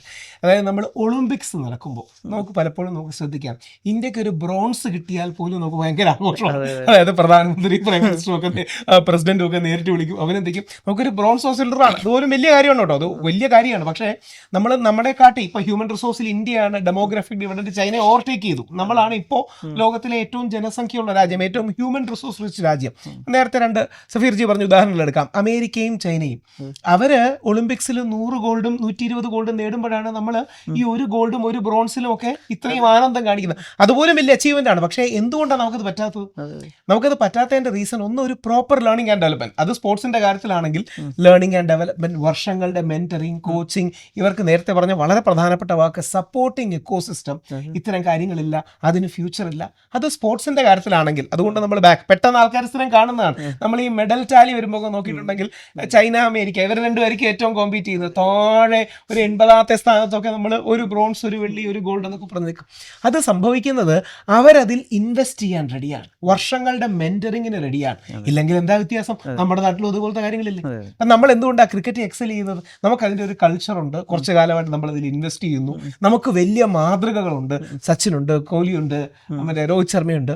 ഇത് ഈ കൾച്ചറൽ എവല്യൂഷനാണ്. ഇനിയും അത് നമ്മുടെ ലേണിംഗ് ആൻഡ് ഡെവലപ്മെന്റ്, യൂണിവേഴ്സിറ്റി, കരിയറിലേക്ക് എടുത്തു വെച്ചാൽ നമുക്കുള്ള ഹ്യൂമൻ റിസോഴ്സ്, നമുക്കുള്ള ലോകത്തിലെ ഏറ്റവും വലിയ യങ് റിസോഴ്സ്, തൽക്കാലം ഒരു 25 വർഷം കൂടി ഇന്ത്യയുടെ ഈ ഡെമോഗ്രാഫിക് ഡിവിഡൻഡ് നിലനിൽക്കും. അതിനുശേഷം ആഫ്രിക്ക ടേക്ക് ഓവർ ചെയ്യും. അതാണ് ഒരു ഫാക്ച്വൽ കാര്യം, അത് വസ്തുതാപരമായി പറയാതിരുന്നിട്ട് കാര്യമില്ല. അപ്പം നമ്മുടെ ഈ ഡെമോഗ്രാഫിക് ഡിവിഡൻഡ് ഉള്ള കാലത്ത് നമ്മുടെ നാടിനെ, നമ്മുടെ കുടുംബങ്ങളെ, നമ്മുടെ സമൂഹത്തെ, നമ്മുടെ രാജ്യത്തെ ഏറ്റവും പെർഫെക്റ്റ് ആയിട്ട്, ഏറ്റവും നല്ല രീതിയിൽ, ഏറ്റവും പോസിറ്റീവായിട്ട് എങ്ങനെ നമുക്ക് ഗ്രേഡ് അപ്പ് ചെയ്യാം എന്നുള്ളതാണ് നമ്മുടെ ചലഞ്ച്. അതാണ് യഥാർത്ഥം ചെയ്യുന്നത്. അത് കേരളം പ്രത്യേകിച്ച് എഡ്യൂക്കേഷനിൽ നമ്മളൊരു പ്രത്യേക ലെവൽ അച്ചീവ് ചെയ്തിട്ടുണ്ട്. അതിൻ്റെ നെക്സ്റ്റ് ലെവലാണ് നമ്മൾ ബേസിക് സാക്ഷരത, ലിറ്ററസിക്ക് ഒരുപാട് വർഷം മുമ്പേ ചെയ്തു. ഇനിയും അതിൻ്റെ ഒരു ലീപ്പ് എന്ന് പറഞ്ഞാൽ being future ready, being in great universities, international universities, അവരുടെ ഓൺട്രപ്രണർഷിപ്പ്, ഇന്നോവേഷൻ, ഇത്തരം കാര്യങ്ങളും കൂടി നമ്മൾ സ്വായത്തമാക്കും. അതുകൊണ്ട് യഥാർത്ഥത്തിൽ ടാലൻറ്റ് ലൈഫോളം ചെയ്ത വലിയൊരു ഇനീഷ്യേറ്റീവാണ്. അത് കേരളത്തിൻ്റെ ഒരു സാമൂഹിക ഘടനയെ, പ്രത്യേകിച്ച് നമുക്കെല്ലാം അറിയുന്ന പോലെ പല എന്താ പറയുക യുവാക്കൾക്കും ആ ഒരു ഡിസോറിയൻറ്റഡ് ആയി കിടക്കുന്ന അവസ്ഥയിൽ ഇവരെ നല്ല റൂട്ട്സ് ഉള്ള ഗ്ലോബൽ സിറ്റിസൺസ് ആക്കി മാറ്റാൻ അവർക്ക് ചിറകും ഉണ്ടാവണം, വേരുകളും ഉണ്ടാവണം. അതാണ് അതിൻ്റെ കറക്റ്റ് ഒരു ബാലൻസ്. അവർക്ക് നല്ല ലോകം മുഴുവൻ പറക്കാനുള്ള ചിറകുകളും നമ്മുടെ നാട്ടിൻ്റെ ആഴങ്ങളിലേക്ക് പോകാനുള്ള വേരുകളും ഉള്ള സ്റ്റുഡൻസ് ആക്കി നമുക്ക് ഫോർമുലേറ്റ് ചെയ്യാം. That will be revolutionary move. അതെ, ഇപ്പം നമ്മൾ ഒരു കാലഘട്ടത്തിൽ കേരളത്തിന് പട്ടിണിയായിരുന്നു. ആ പട്ടിണി മാറാൻ വേണ്ടി നമ്മളൊക്കെ പലായനം ചെയ്ത് സിംഗപ്പൂരും മലേഷ്യയിലേക്കൊക്കെ പോയി അത് അതിജീവിച്ചു പ്രവാസികളായിട്ട്.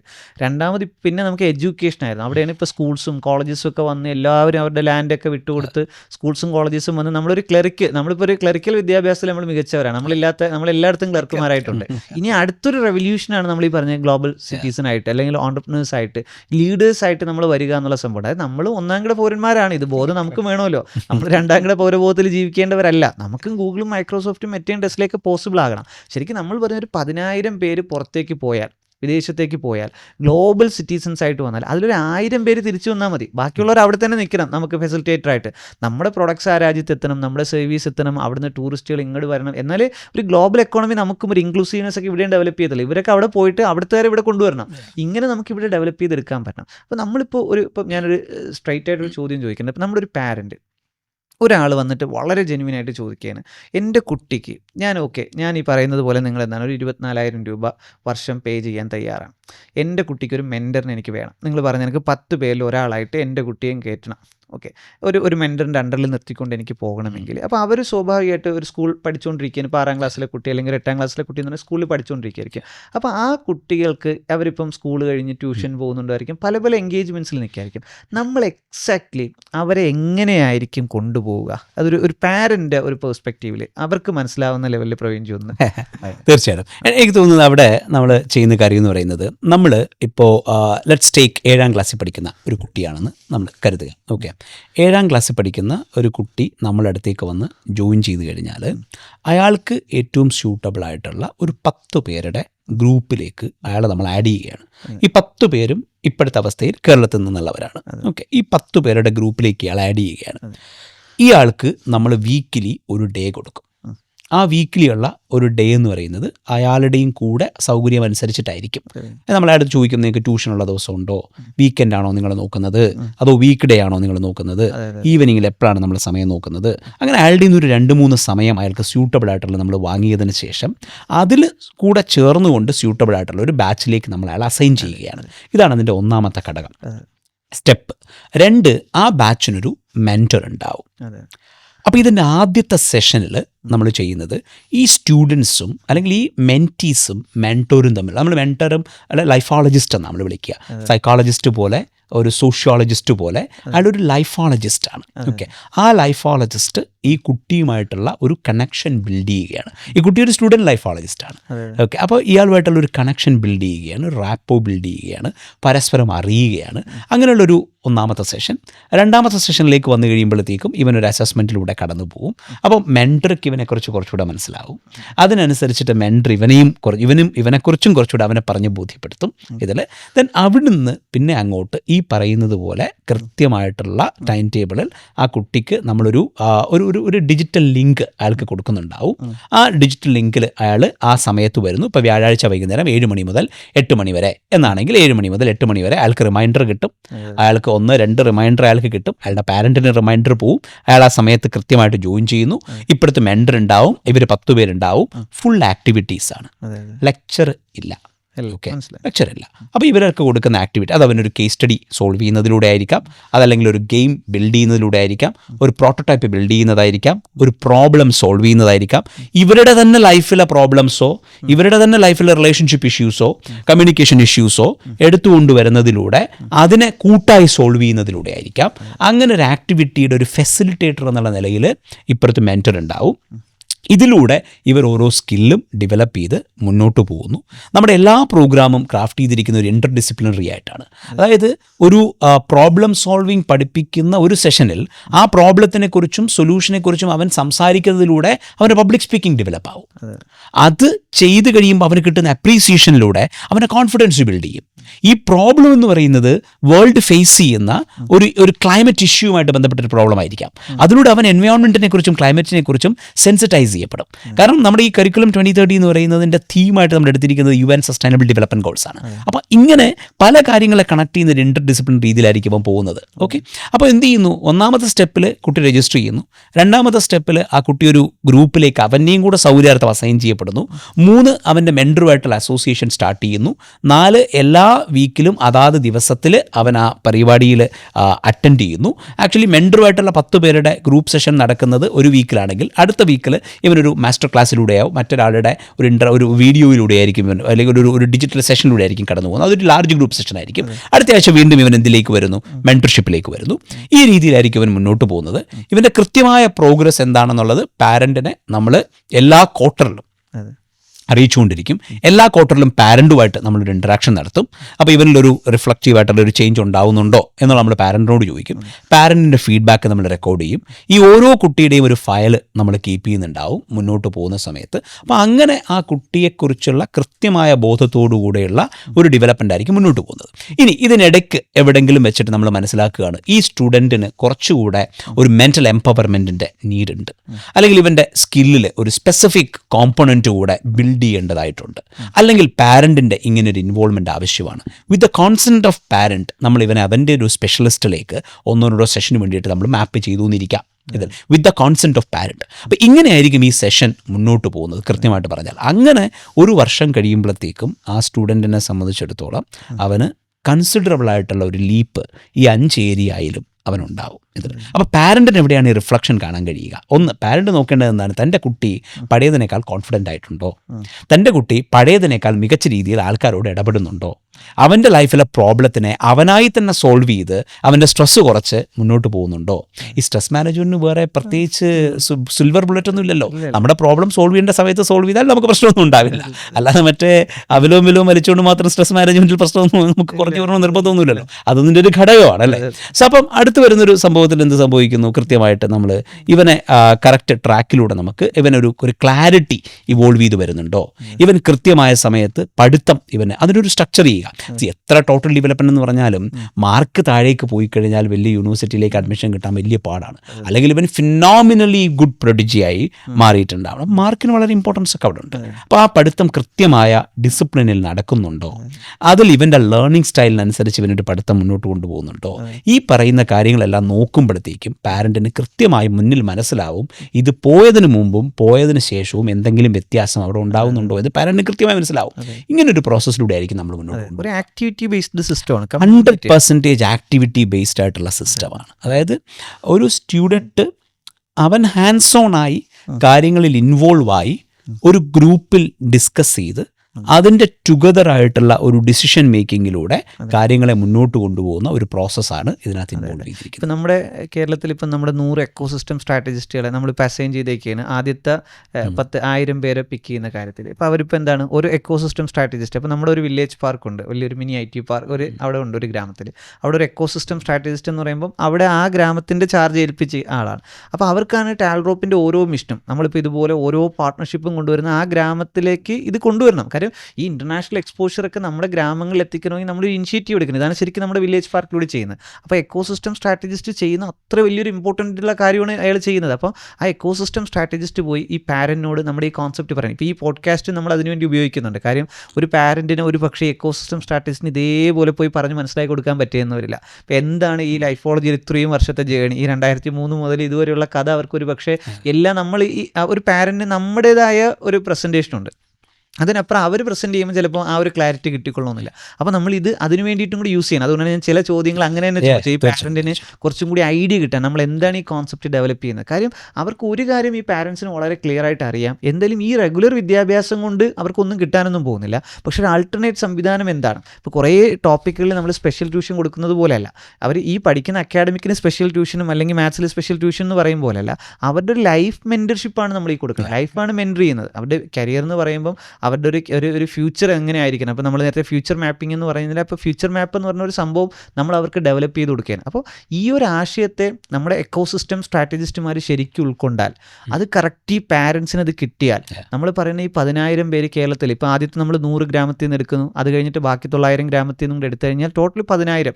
കാര്യം അതിനപ്പുറത്തേക്ക് നമുക്ക് കൊണ്ടുവരാൻ കഴിയുന്ന ഒരു സ്റ്റേജിലും അല്ല നമ്മളിപ്പോൾ. കാര്യം ഇന്ത്യ മുഴുവൻ നമുക്കിത് ചെയ്യേണ്ടതാണ്. അപ്പോൾ അതിൽ കേരളത്തിൽ നമ്മൾ മാക്സിമം 10,000 പേരാണ്. അപ്പോൾ അതിൽ ഈ 100 ഗ്രാമങ്ങളിൽ 10 പേര് എടുക്കുമ്പോൾ തന്നെ ശരിക്കും കേരളത്തിന് ആ ഇമ്പാക്റ്റ് കണ്ടു തുടങ്ങാൻ കഴിയും. നമ്മൾ പറയുന്നതിനൊക്കെ ഒരു 10,000 പേരെയൊക്കെ എടുത്ത് ഡെവലപ്പ് ചെയ്ത് കഴിഞ്ഞാൽ നമ്മളും ചൈനയെക്കാളും അല്ലെങ്കിൽ അമേരിക്കയെക്കാളും ഒക്കെ മുന്നിലാകുന്ന ഒരു സമയം വരും. ഇപ്പോൾ ലൈഫോളജി ചെയ്യുന്നത് ഒരു ചെറിയ കാര്യമല്ല. അപ്പോൾ ആ വലിയൊരു കാര്യം, ആ വലിയൊരു ഇനിഷ്യേറ്റീവ് നമ്മുടെ ഗ്രാമങ്ങളിലേക്ക് എത്തുമ്പോൾ അത് എത്തിക്കാൻ ടാൽറോപ്പിന് കഴിയുന്നതോടുകൂടി ഒരു ഭയങ്കര ഇമ്പാക്റ്റ് നമുക്ക് എന്ത് ചെയ്യാൻ കഴിയും, ഉണ്ടാക്കാൻ കഴിയും. ഇപ്പം ഒരുപാട് സ്കൂൾസ് നമ്മളോട് ഇപ്പോൾ ആവശ്യപ്പെടുന്നുണ്ട് എങ്ങനെയാണ് ഈ പ്രോഗ്രാം അവിടേക്ക് കൊണ്ടുവരാൻ കഴിയുന്നത്. അപ്പോൾ നമ്മൾ പറയുന്നുണ്ട് ഇപ്പോൾ ഗ്രാമങ്ങളിൽ നമ്മൾ ഈ 1ാം ഘട്ടം കഴിഞ്ഞാൽ നമുക്ക് ഓഫ് കോഴ്സ് നമുക്ക് ഈ സ്കൂളുകളിലേക്ക് ഒരു സ്പെഷ്യൽ പ്രോഗ്രാം പോലെ നമുക്ക് ചില സ്കൂൾസ് ഭയങ്കര ഇനിഷ്യേറ്റീവ് എടുക്കുന്ന സ്കൂൾസ് ഉണ്ട്. അവരെ നമുക്ക് എന്ത് ചെയ്യാൻ പറ്റും, ഇത് കണക്ട് ചെയ്യാൻ കഴിയും. അവരോട് നമുക്ക് പറയാം ഇങ്ങനൊരു പ്രോഗ്രാം ഉണ്ട്, ഇങ്ങനൊരു കോൺസെപ്റ്റ് ഉണ്ട്, നമ്മൾ ഇന്ന ഗ്രാമങ്ങളുടെ ഡെവലപ്മെൻറ്റ്സുമായി ബന്ധപ്പെട്ടും ഗ്ലോബൽ സിറ്റിസൻസിന് ഉണ്ടാക്കിയെടുക്കാൻ വേണ്ടിയിട്ടുമാണ് നമ്മൾ കുട്ടികളെ എന്ത് ചെയ്യണം ആ ലെവലിലേക്ക് പ്രിപ്പയർ ചെയ്യുന്നത്. ഒരു പക്ഷേ സ്കൂളിന് ഇനിഷ്യേറ്റീവ് എടുക്കാൻ കഴിയുമെങ്കിൽ ഓഫ് കോഴ്സ് അവരെ നമുക്കിതിൽ പാർട്ട്ണർ ചെയ്യാം. കാര്യം അവർ ഇനിഷ്യേറ്റീവ് എടുക്കാൻ തയ്യാറാവുന്ന ഒരാളെ നമ്മൾ നിരുത്സാഹപ്പെടുത്തേണ്ടതില്ല. അപ്പോൾ നമ്മളിപ്പോൾ കുറേയധികം സംസാരിച്ചു. അപ്പോൾ നമ്മുടെ അൺടോൾഡ് സ്റ്റോറീസ് എന്നുള്ള പോഡ്കാസ്റ്റ് തുടങ്ങിയത് പോലും ടാൽറോപ്പിൻ്റെ എക്കോസിസ്റ്റത്തിൽ വരുന്ന ഒരുപാട് ഇമ്പാക്റ്റുകൾ നമ്മുടെ ഓഡിയൻസിന്, നമ്മുടെ കുറേ ആളുകൾ വളരെയധികം വീക്ഷിച്ചുകൊണ്ടിരിക്കുന്നുണ്ട് ടാൽറോപ്പിൻ്റെ ഓരോ മിഷനൊക്കെ. അപ്പോൾ അവർക്ക് ഇതെന്താണെന്ന് കൃത്യമായിട്ട് മനസ്സിലാക്കി കൊടുക്കാനും അവരുടെ മക്കൾക്ക് ഒരു പക്ഷേ ഈ ഒരു പ്രോഗ്രാമിലേക്ക് ജോയിൻ ചെയ്യണമെങ്കിൽ എക്സാക്ട്ലി എന്താണ് ഈ പ്രോഗ്രാംസ് എന്ന്, ഓരോ പ്രോഗ്രാംസ് എന്താണെന്ന് മനസ്സിലാക്കാനും ഒക്കെയാണ്. അപ്പോൾ ഇന്ന് നമ്മുടെ അൺടോൾഡ് സ്റ്റോറീസിൽ നമ്മുടെ ലൈഫോളജിയെ റെപ്രസെൻറ്റ് ചെയ്തുകൊണ്ട് നമ്മുടെ വൈക്കിപ്പും U100 പ്രോഗ്രാം എക്സാക്ട്ലി എന്താണെന്ന് നമ്മുടെ പാരൻസിനും ഈവൻ നമ്മുടെ എക്കോസിസ്റ്റം സ്ട്രാറ്റജിസ്റ്റിനും നമ്മുടെ എൻ്റെ ടാൽറോപ്പ് എക്കോസിസ്റ്റം മെമ്പേഴ്സിനും പരിചയപ്പെടുത്തിയതിന് എല്ലാവർക്കും ഒരു സ്പെഷ്യൽ താങ്ക്സ് ആണ്. Thank you Safeer. Thank you so much.